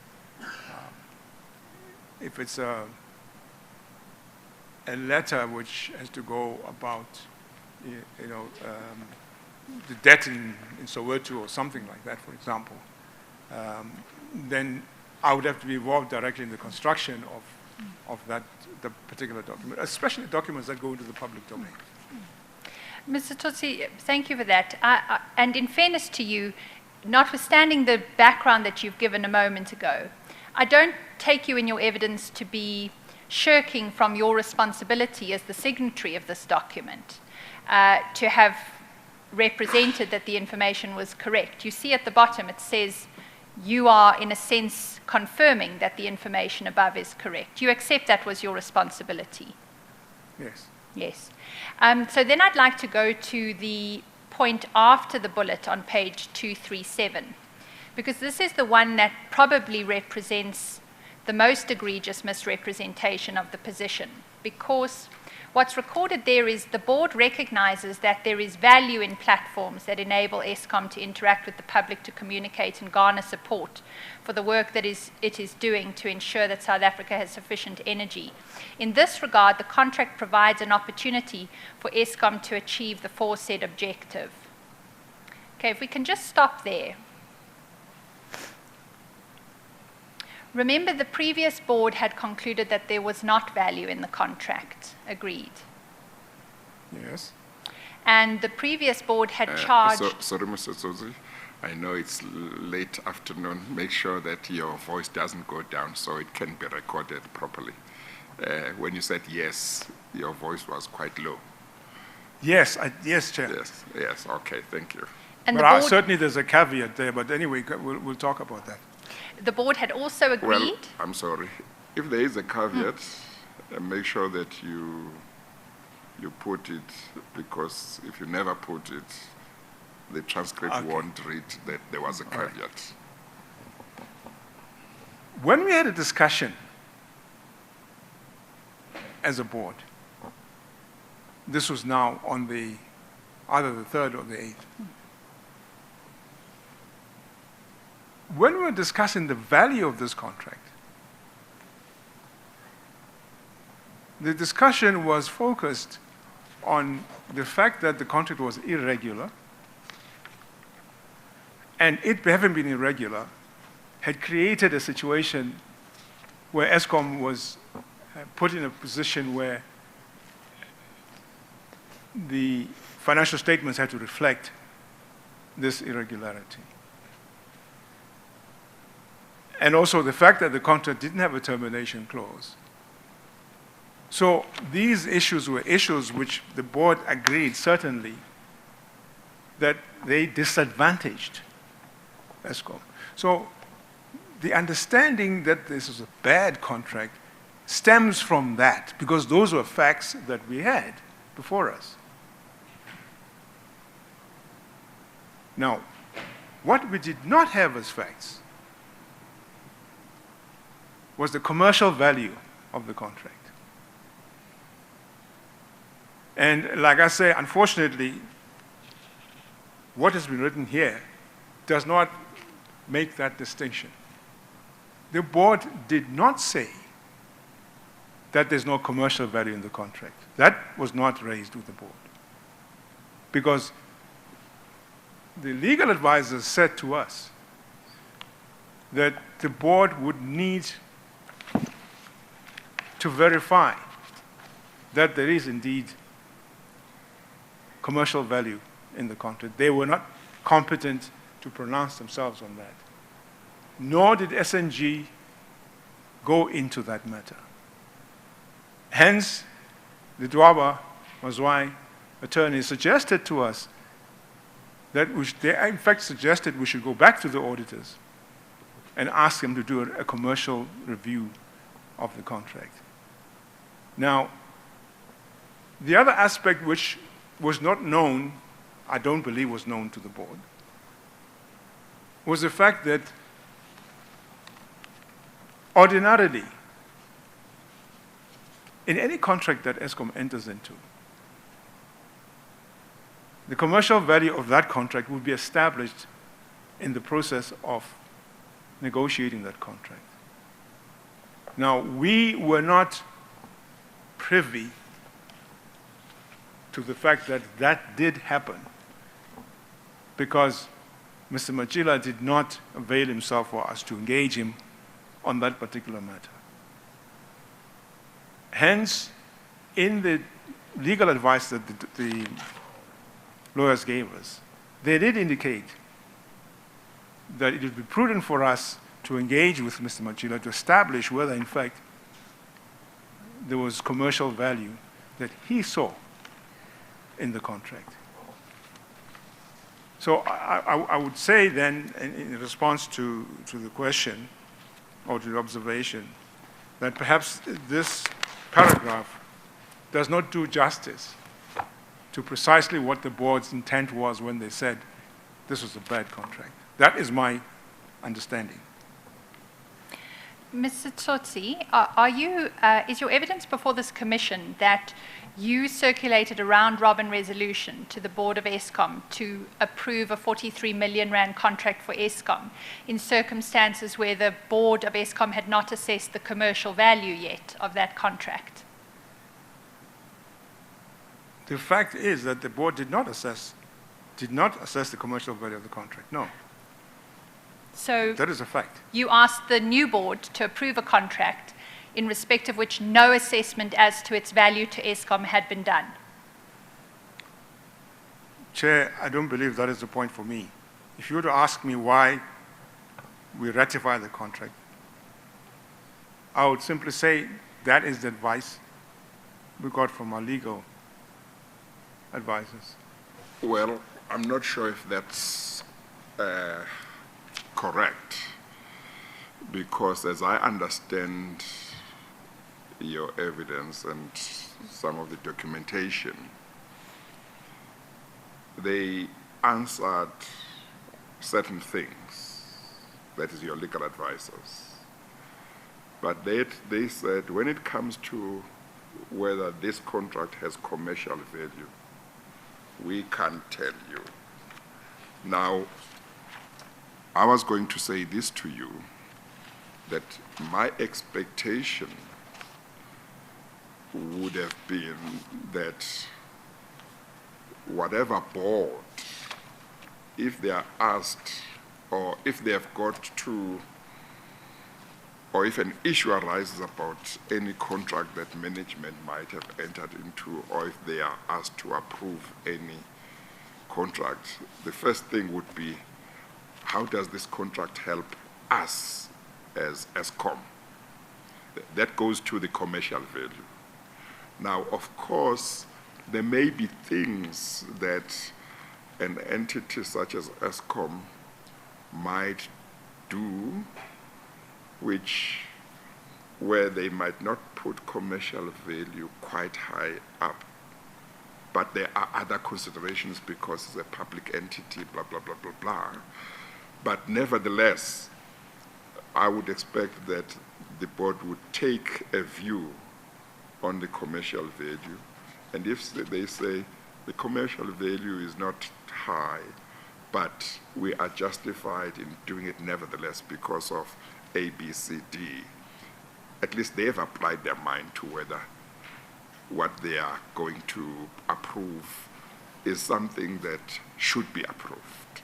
So my own idea or expectation is certainly that you should not ask a board to extend or renew a contract if that question has not been resolved in your own mind, or at least you must alert them. But I would expect that it's a question to be decided first before you say, okay, we renew. Because if you renew and later on you find that there's no commercial value, you are stuck with a contract and you might lose a lot of money. That's my expectation. I don't know what you might have to say. Thank you, Chair. I think what happened is that Ms. Hofmeyer got asked the question before I had the opportunity to explain Yes. previously to that what had transpired. Okay, okay.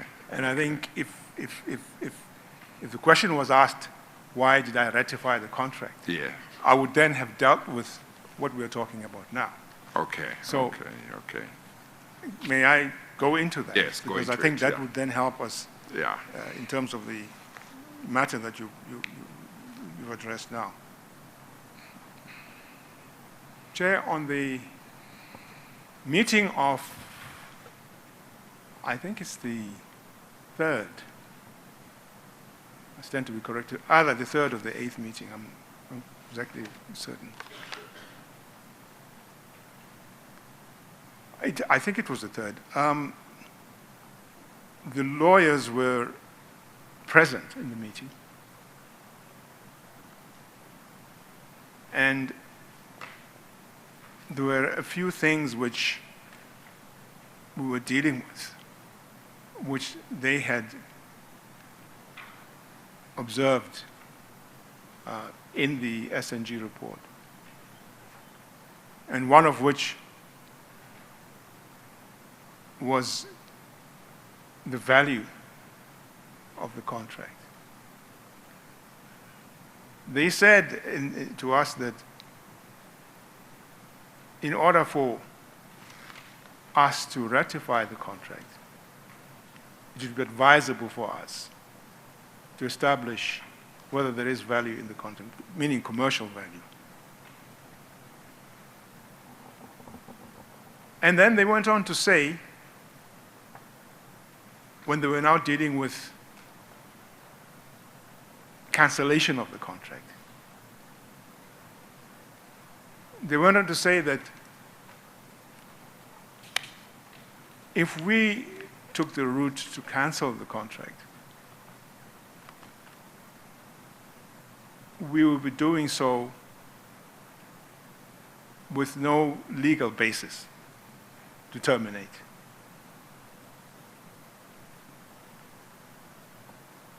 So the board was sitting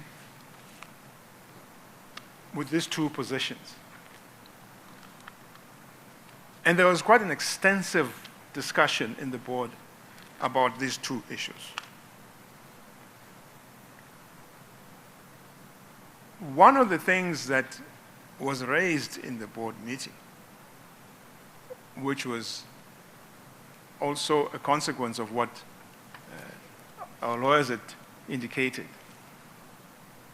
was what were the consequences of cancellation of the contract. So the discussion then narrowed down to essentially between cancellation and ratification. Which position are we going to be better in terms of securing the interests of the company? And as I say, this was quite a long discussion. At the end of it, the conclusion was that we were better off ratifying the contract than terminating it. That is what transpired in, I'm not sure whether it's the meeting of the 8th or the 3rd. There's somewhere there where there's an indication that we had a discussion. And the things that were on the table at the time were the things that I've just referred to now. The two positions, cancellation or ratification, and the consequences of each of those positions. So in response to what you said, there was certainly a recognition that the best way to determine the value of the contract would be to do, a commercial value is to do some evaluation, some forensic inquiry into that aspect. But given all the considerations that were put on the table, it was agreed, or it was thought that the best thing to do is to ratify the contract, considering what financial implications it would have if we did not ratify the contract. Mr. Tsotsi, that's not reflected in the minutes of either the 3rd or the 8th of December. And the reason why I raise that with you is if your recollection is correct, then the old board would have ratified the contract, wouldn't they? I'm not saying that the old board would not have ratified the contract. I'm just simply saying that in that discussion, there was an indication that it's better for us to ratify the contract than not to ratify, to cancel it. Are you suggesting that was a consensus position of the board? No, I don't think it was a consensus position. Not in the sense of, this was not a board meeting in the sense of us sitting there on our own and having a discussion. We would have needed to sit down and meet and arrive at a resolution. Indeed. So that was not a consensus-seeking meeting, if you like. No, so there wasn't agreement on the 8th of December that it was better for Eskom to ratify the contract, was there? I'm talking about a discussion that took place in the presence of our lawyers. What they said to us was that it would not be, I can't remember the words they used exactly, but it would not be a good thing for us to cancel. Rather, it would be advisable for us, if you like, not to cancel the contract because we don't have a legal basis for doing so. We'd have to look at the specific minute as to what it is that it says. No, indeed, that's a fair summary of the Ledwaba Mazwai advice, certainly. But where things ended on the 8th of December was that a whole lot of information was going to be put into handover reports, confirming the position that the previous board had taken, that it was a bad contract. And you'll have seen that didn't happen, correct? Yes. Yes.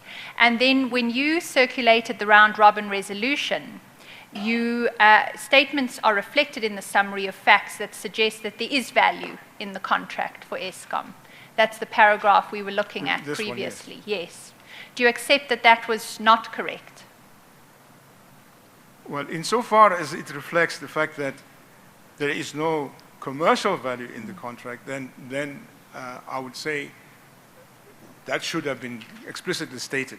But the way it appears here, vis-a-vis what was said earlier, one would get the impression that there is no value in the contract. Well, I think on the contrary, what is reflected there is that the contract does give commercial value. And what I'm putting to you is that that either had not been established, yes, or was in fact contrary to the view taken by the previous board. No, I disagree. It was not contrary to the view that was taken by the previous board. I agree with you when you say it was not established. That is correct. But the previous board did not take a view that there's no commercial value in the contract. Mr. Tsotsi, let's leave it there. Previously in the evidence, just to be fair to you, what we'd established was that on the 3rd of December, it was understood that commercial value needed to be established. Yes. On the 5th of December, Mr. Mozilla was given an opportunity and made representations about that very value. I can take you to his representations if you'd like, because previously you seemed to indicate that he didn't address commercial value. He did. He went into some detail about it. He spoke about 17% score because you wouldn't have to go through the agency, and he spoke about the platform as, quote, a phenomenal success for 49M. And then the board met on the 8th of December, and the recordings there are that an insistence was made by Ms. Latuli that the handover report reflect that it was the common position of the board that it was a bad contract. So what I'd like to put to you for your comment at this point is if you read those events in context and as they developed over time, it is fair to understand what happened on the 8th of December was that the old board had concluded it regarded it as a bad contract from a commercial value perspective, and it wanted that to be relayed to the new board. Do you have a comment on that? My comment is quite clear in that my understanding of the reflection of bad in the contract had to do with the way the contract was arrived at, and the fact that the provisions of the contract were not in Eskom's favor or advantage, but that in terms of the commercial value of the contract, we couldn't pass an opinion on that because that had not been done. Mm. And by the time it was ratified, that had still not been done, correct? Yes.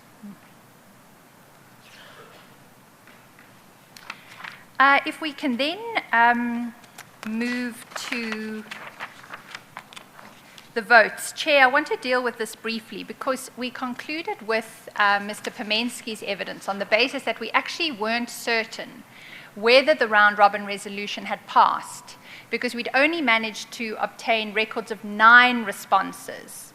And there was a total of 13 board members, and you need 10 to achieve the 75% requirement for a round-robin resolution to pass. But Ms. Naidu, overnight, actually has provided us with the requisite information there, and that is the transcript of the meeting that occurred on the 19th of March, Mr. Tsotsi. It's not necessary to go there. It is in the record now. We've placed her statement and its annexures at the back of Mr. Tsotsi's bundle. The upshot of it is that they did actually receive 10 responses. And the only members of the board who did not vote in favor of the resolution were Ms. Klein, the finance director at the time, Ms. Molefe, and Mr. Beloy. But nonetheless, the matter is taken up at the 19th March meeting. Is that correct, Mr. Tsotsi? Yes, the matter was dealt with at the 19th.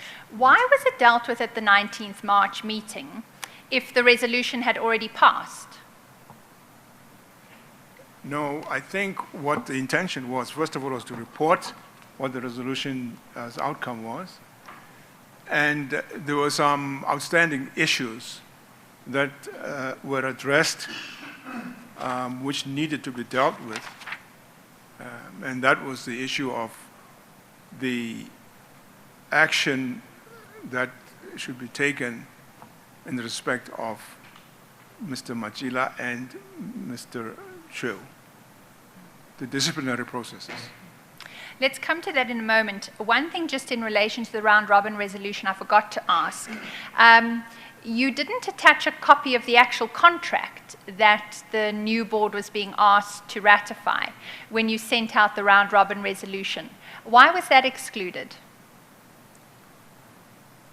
My recollection, Chair, if I can recall, was that it was meant to be included, and secondly, that it was intended also to be included in the handover notes that we had asked to be handed over to the new board. So I was not aware that these things had not happened. And you also mentioned earlier that you would have expected that all of those minutes of the previous meetings to show the deliberations that the previous board had had on the matter would also be made available to the new board. Is that right? Correct. None of that was accompanied the round-robin resolution either, did it? No, I discovered not. No. Mm. Mm. So would you say it's fair that the set of facts about this contract that the new board was equipped with when they received your round-robin resolution were incomplete and in some respects incorrect? They were incomplete, yes, and in some respects incorrect, yes. And by the time we get to the 19 March meeting, you've been alerted to some of these errors. Why did you not at that point think they should be raised with the board? You see, I did indicate to you that by the time I established what had actually happened, we had the responses from the board members. And in fact, it was as a consequence of my receiving the responses that I now looked at the round robin and realized that there were errors in it. So I then thought the best thing to do would be to try and deal with those issues in the next board meeting, which was on the 19th, and see if we can address them. But at that meeting, because I didn't see the need to call a special board meeting for that purpose. Mr. Tsotsi, we have an excerpt of the recording that's been transcribed by Ms. Naidu. I have to say to you, I have not listened to the full recording. This was brought to our attention last night. But did you ever, in that meeting, say to the board members, I've now identified that there were factual errors in what you were given when you made this decision previously, and I need you to know what they are and take matters from there? Chair, I don't recall specifically that that is the case. But what I can recall is that the board members had raised the fact that there was some information that they did not have that would have helped them to make in their decision making. And I think I responded at that time in terms of the fact that I did notice that there was information that was missing that should have been there. I don't recall myself initiating the conversation as you've put it. Ms. Tsotsi, I would then like to move to that issue of the disciplinary action against either Mr. Mozilla or Mr. Treyu. Right, because you've already identified that the round-robin resolution was inaccurate insofar as it conveyed that Mr. Treyu was no longer within the employ of Eskom. Why were disciplinary steps never taken against Mr. Treyu? Chairman, I'm sorry, Ms. Hofmeyer. Please don't forget your question. Just to take one step back. You said that you don't recall ever having said to the board members, I've discovered or I've realized that you were not given a complete picture before you made a decision on the round robin on this contract. Do you accept that after you had realized that they were not given a complete picture, do you accept that you should have said that to them? You should have alerted them to the fact that they were not given an accurate picture or the complete picture because there were certain omissions? Chair, I accept that I should have done that, but my intention was to do it at the meeting. No, I accept. I'm not particularly talking about you doing it at a particular time. I'm just asking whether at some stage there is a time when you, obviously it should have been as soon as possible, whether you did at some stage say to the board, I've had a look again at the document that was given to you as setting out the facts and on the basis of which you took the decisions you took. So, but I've realized that it was not complete, the picture was not complete, and I would like to tell you exactly what you were not told, and then take it from there. So you accept that you should have done that at some stage. And you say you did not, as far as you can recall, do it at any stage? Not immediately after I'd seen what had happened, yes. Yes. But you can't remember why you wouldn't have told them after you've realized it, because it seems to me a natural thing to do, because that document had your signature. Not only that, in it you were warranting that the facts given above were correct. And if there were omissions of material facts, that they should have been included, then you would have been concerned that they made decisions on the basis of an assurance by you that these facts were correct, when in fact they might not have been correct by virtue of the fact that certain material facts were not included. I do take the point, Chair. I think the meeting was, I think, a matter of a week or so prior to my observation here. So to my mind, I just thought, well, the board is going to be gathering soon, so that would be an opportunity for me to indicate what I'd seen to them. Yeah, I'm not sure if we are not at cross purposes. Did you, at the next meeting, whatever meeting that you are talking about, did you then say this to them? I don't recall, Chairman, whether I actually said that to them. I would have to look at the minutes. Okay, okay. But I honestly don't recall. You would expect that it was something you would do? I would expect it's something I would do, certainly, yes. Yes, okay, all right. Thank you. Mr. Tsotsi, I can alert you to the fact that it's not minuted, that you drew any attention to the board members that there were errors in the round-robin resolution that you circulated. And certainly in the transcript we've received, there's no indication, but we will listen to the full recording, and if there's any issue arising, we'll alert you. But as we have it today, you did not flag that issue at the 19 March meeting.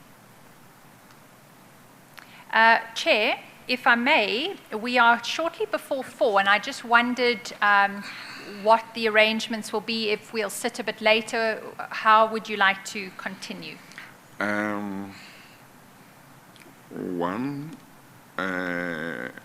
I can sit beyond 4 o'clock, but not much beyond, because of a commitment I have at 5. Certainly. So we could sit maybe until about 25 past 4 or so. Certainly. How long do you think we need before Mr. Tsotsi is able to finish his evidence? I'm optimistic we'll finish in that time. I have In that two time. further topics. Yes. Simply the disciplinary process and then the engagements with the public protector. Yes. Okay, no, that's fine. And in terms of the other witnesses tomorrow, how does it look like? Well, we have 3, which is generally quite a tall ask to complete them all. Yes. Would it be convenient to start a bit earlier tomorrow, just so that we can try and ensure completion? They are actually all shorter witnesses, certainly. Yes. Yeah, no, there is a chance we could start maybe at 9:30. Indeed. Yeah. We could possibly look at starting at 9:30. Mr. Tsotsi, will it be fine with you if we go beyond our normal time for adjournment, namely beyond 4 o'clock to about 25 past? Yes, Chair. It will be fine. Thank you. Okay. Chair, apologies. Yes, I think I would like to take a very brief adjournment, and then we can, 5 minutes, and then we come back. Chair, may we release the witness who would have started today, but who will be starting then tomorrow morning? Yeah, that's fine. Thank That's you. fine, yeah. Okay, we'll take 5 minutes adjournment. We adjourn. All rise.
Thank you. Let's proceed. Thank you, Chair. Chair, just before an interaction between you and Mr. Tsotsi, I'd asked the question, why wasn't Mr. Treyu disciplined? Can you give us your answer to that, Mr. Tsotsi? Okay, thank you. Chair, I understood the process would be that we needed to finish with the issue of the contract first and foremost. Following that, then focus on the issues around the disciplinary processes. Now, by the time we got to that stage, I was about to leave the company. In fact, I had left at the end of that month. So I don't know what happened subsequently, whether the board continued to pursue that issue. Had you remained on the board, would you have taken it up? Yes, it was part and parcel of what the fiduciary duty of the board members was, or is. So clearly I would have had to pursue it. We would have had no choice but to pursue it. Indeed. Let's move then to the topic of the public protector, if we may, because you'll recall I took you previously to a letter that you received on the 29th of October 2014. It was just after the media had begun reporting about this TNA contract for 43 million. And Ms. Madonsela, the former public protector, said to you, I'm going to include this in my investigation because she had a pre-existing investigation. I'm concerned, please hold over. I think she said hold in abeyance the contract, and then she wanted certain information from you. Mr. Tsotsi, you then responded to her, and your letter responding to her is at page, in your bundle, MM6, at page 444.1.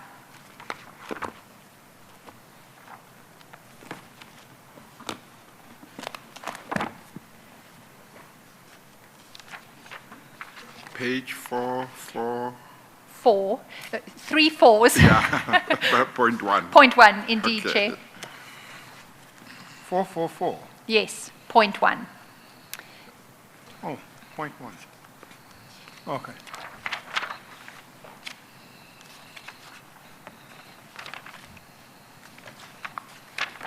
Now, you'll recall previously she'd asked for a copy of the contract and a copy of board minutes dealing with the issue, right? Now, you respond, this is a letter dated the 9th of December 2014, from yourself, if you go over the page, to Ms. Madonsela. I note that it's not signed. Do you recall this letter? I recall the requirement to respond to it, yes. Do you remember writing this letter or at least reviewing it before it was sent out? It would have come to my office. It would have sat down and discussed it before I'd sign it. Right. And do you recall signing it? Because we just haven't been able to find a signed version. I would have had to sign it, yes. It would have gone out in my signature. Right. It seems to have been reviewed, at least over the page, by someone in the Content Development and Language Services. Does that mean anything to you, that stamp? Yes. Yes. What does that mean? I'm sorry, where is the stamp? Apologies. At page 444.2, Chair, Yes. I mean, I'm calling it a stamp. Maybe that's, there's a block in blue. The one at the bottom? Yes, it seems to say reviewed. What does that signify, Mr. Tsotsi? What happens is that any document that it goes out in the name of the chairman, certainly, is subjected to a language review. Oh, right. So we have people who look at if the legal department produces a letter, that letter's got to go to the language department for correctness to make sure that it is correct in language. So this had been reviewed, is that correct? That's what this means, yeah. Right. Let's go back to... I'm sorry. So sometimes it would be reviewed by the legal department, sometimes by somebody else, or was there always the same unit that would review? No, Chairman, it's the same unit. It doesn't matter which part of the business Yes. the letter comes from. Yes, It would go to this unit, yes. and they would look and examine it for correctness in terms of language. Also, the focus was the language. Focus is the language. And Language, presentation. language and presentation. Yes. Okay. I thought that when, for example, you talked about it going to the legal department, I thought maybe it's just for checking things that may be related to law, especially if it's about contracts and so on. Or did it encompass everything? No, it didn't. The example of the legal department simply says the legal department would take, if it's a legal matter, they would then do the legal thing, and when they're done, Yeah, bring it they back to they you. would bring it to the language department. Oh, okay. But if, for example, it was your letter, such as this one was, Yes. would the position not be that after they have done whatever, including this group, it would come to you ultimately before you sign, just to check whether whatever corrections or amendments they may have done still reflect what you wanted to convey? Yes, certainly. So they would do the reviewing before you sign? Oh, absolutely. Oh, okay. All It's right. a question of the letter going via Yes, them. okay, okay. No, from that's where fine. from whatever source Okay, it comes okay. from. Yes. Indeed. Thank you, Chair. Mr. Tsotsi, if we go to page 444.1, which is the first page of the letter, you record there certain matters that were discussed between officials of Eskom and the Public Protector at a meeting on the 27th of November. And what I'm interested in is paragraph 2.2. You say that at that meeting, what was discussed was that the new contract concluded between Eskom and TNA Media is a different type of contract. That's a reference to different to the previous two, because she was already investigating those two, pursuant to her inquiries in August. And it goes on and says, and that in Eskom's view, the two matters should be investigated separately by the Public Protector's Office, as they arrive from two different contracts, albeit between the same parties. Did you hold that view at the time, that they were two different contracts and should be dealt with, that there were different types of contracts and should be dealt with separately? But on the basis of the explanation that was given to me, this is what I understood. Now, I'm limited in the knowledge that I would have to the extent of what they have to tell me. So I have to accept what they're telling me, because that's information that they have in their files of possession, or they've been involved in these issues. So I would have no choice but to rely on that. rely on what they had to say. The reason why I ask it is because when you started your testimony, and both in your affidavit to the Commission and your statement to the Portfolio Committee, you regularly referred to the contract as a renewal. Do you remember that? And in your testimony, you said you were told that when you first came it was a renewal.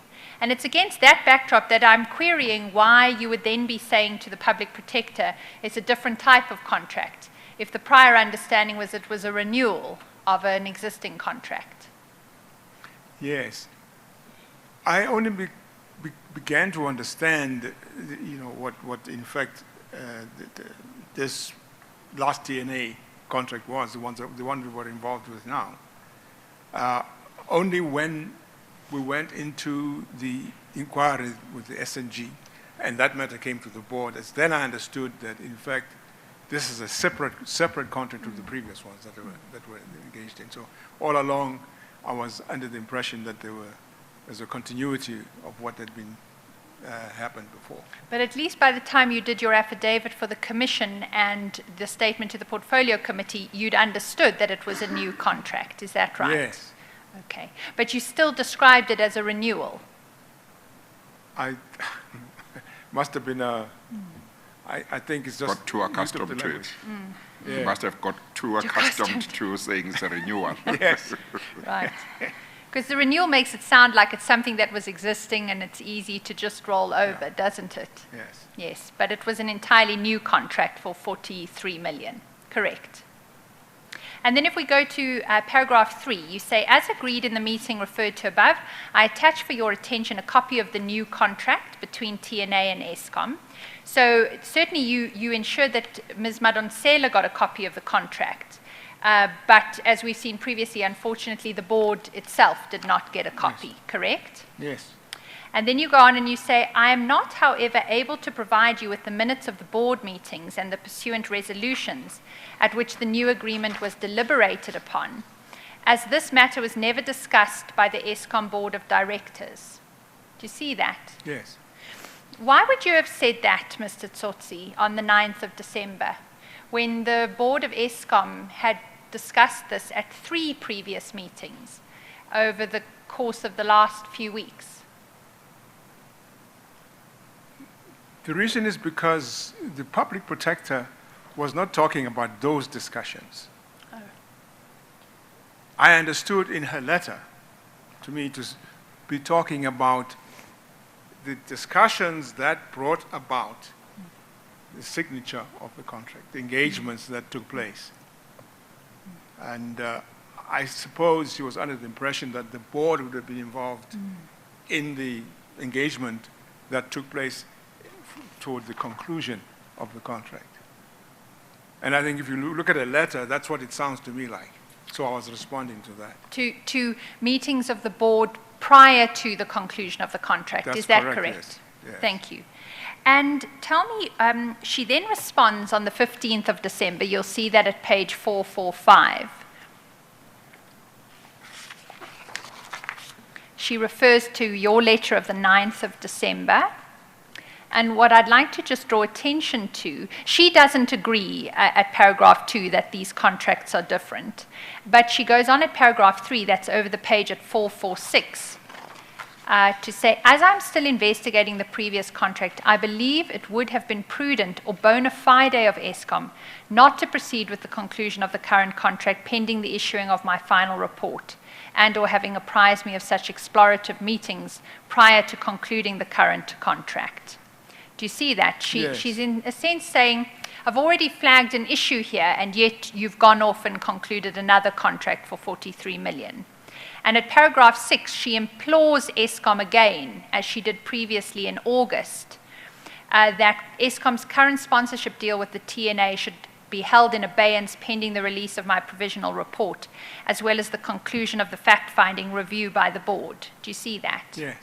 Mr. Tsotsi, your statement of fact and your round-robin resolution that was circulated to the board didn't refer to this at all, did it? No.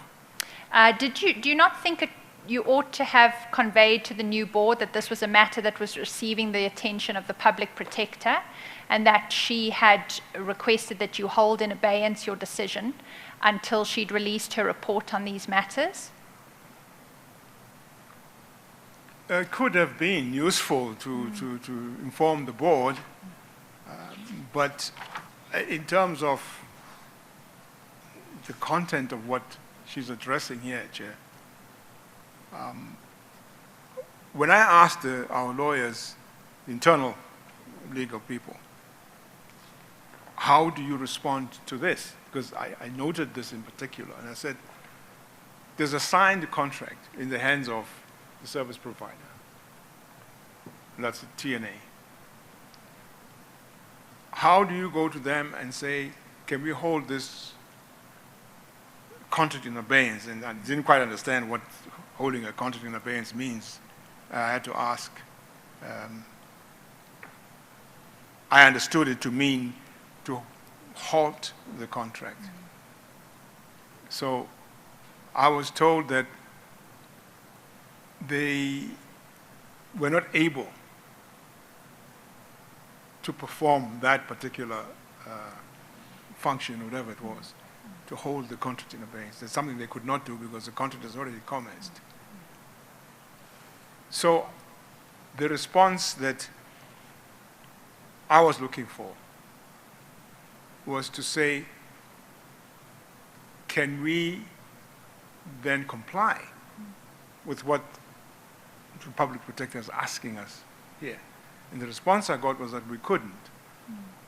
I don't recall how I responded to this in a letter, but I do remember dealing with this issue of abeyance because I didn't understand what it is about.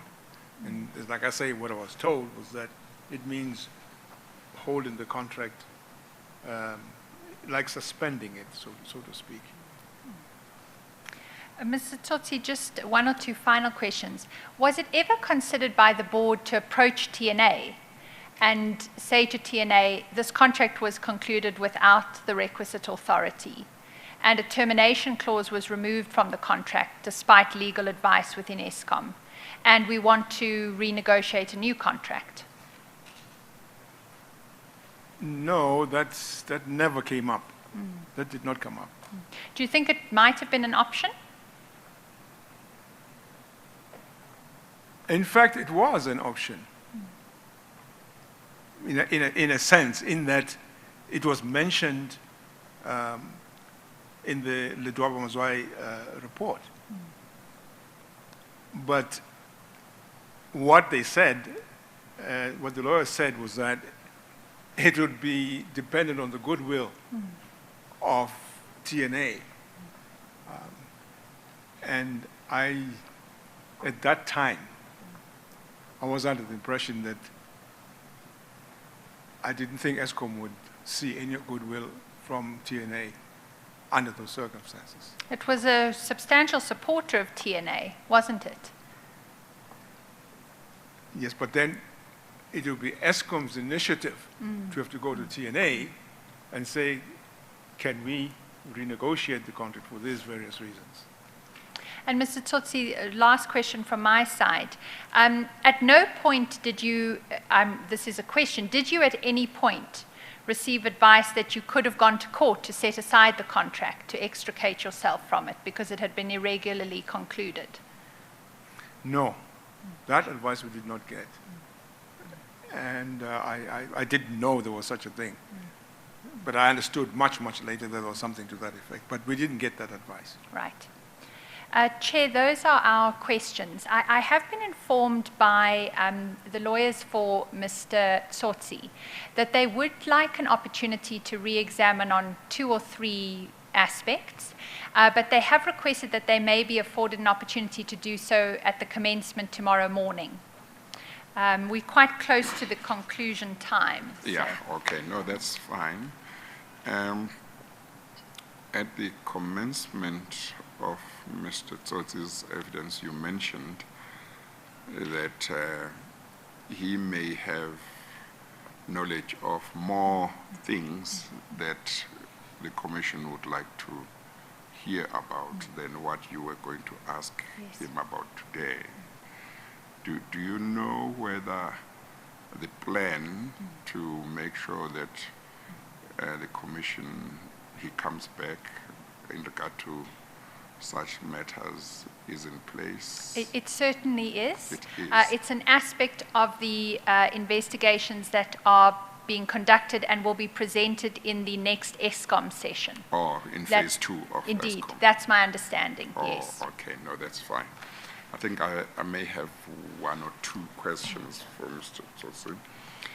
Can I take you back to the time when you received Mr. Issa's email about the allocation of responsibilities or allocation of members of the board to various committees, and when you received the minister's allocation?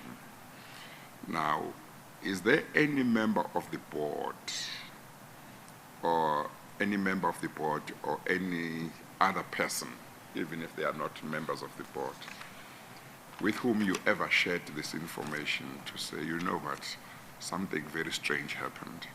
I got an email from somebody outside of Eskom telling me that the allocations should be like this.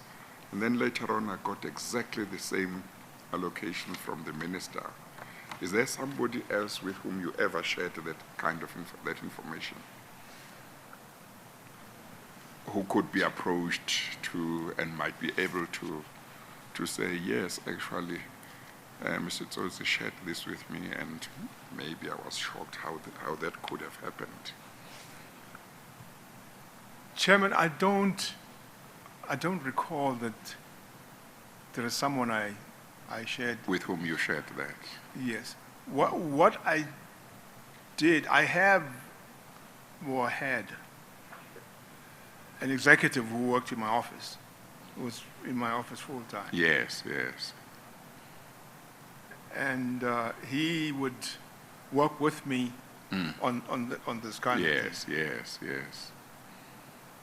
And quite honestly, I don't recall whether he was actually there because, this was December. Yes, yes, there was a skeleton And a lot of people had gone on leave. Yes. And I don't recall that he was around at the time when this was happening. Yes. I could have, Chair, in passing, just said to him, hey, man, listen, Yes. this is what's going on. I don't really recall. Yes. Yes. Well, I ask because it might help if there was, because my own thinking is that it's the kind of thing that might stick in somebody's mind, especially if it was a board member, but maybe with somebody else to say, how is it possible? Unless the minister and Mr. Issa had some communication about this. So if after today you do recall that you shared it with somebody, or if the executive that you said was working in your office, if he remembers, please get in touch with the commission so that somebody can interview that person and take a statement. I'll do that, Chair. Yes. There was okay, maybe this, you must tell me if what I'm going to ask is something that belongs to the evidence that you are still going to bring. Earlier on, when you were telling me what transpired when you met with Mr. Tony Gupta, and he was asking you about the contract and what was happening, you said that you referred to him having said something, I don't know whether which reaffirmed what you were thinking, or something quite more remarkable later on. Did you recall talking about that? Yes, I do. Yes. Is that something that will come with your evidence that you are still going to bring? Yes, Chair, because I already, as Ms. Hoffmeyer was saying, I'm about to submit another affidavit. Okay, and it will and cover I've had a that. meeting with the Yes. with the commission on this, Okay. and we've been through that material Okay, okay. as it appeared also in my submission to the portfolio committee. Yes. Okay. So I will be going back to that. Yes, okay. No, thank you. And I dare say, Chairman, that it looks like in my retirement I'm working for the commission. maybe there should be some consideration of some kind or another.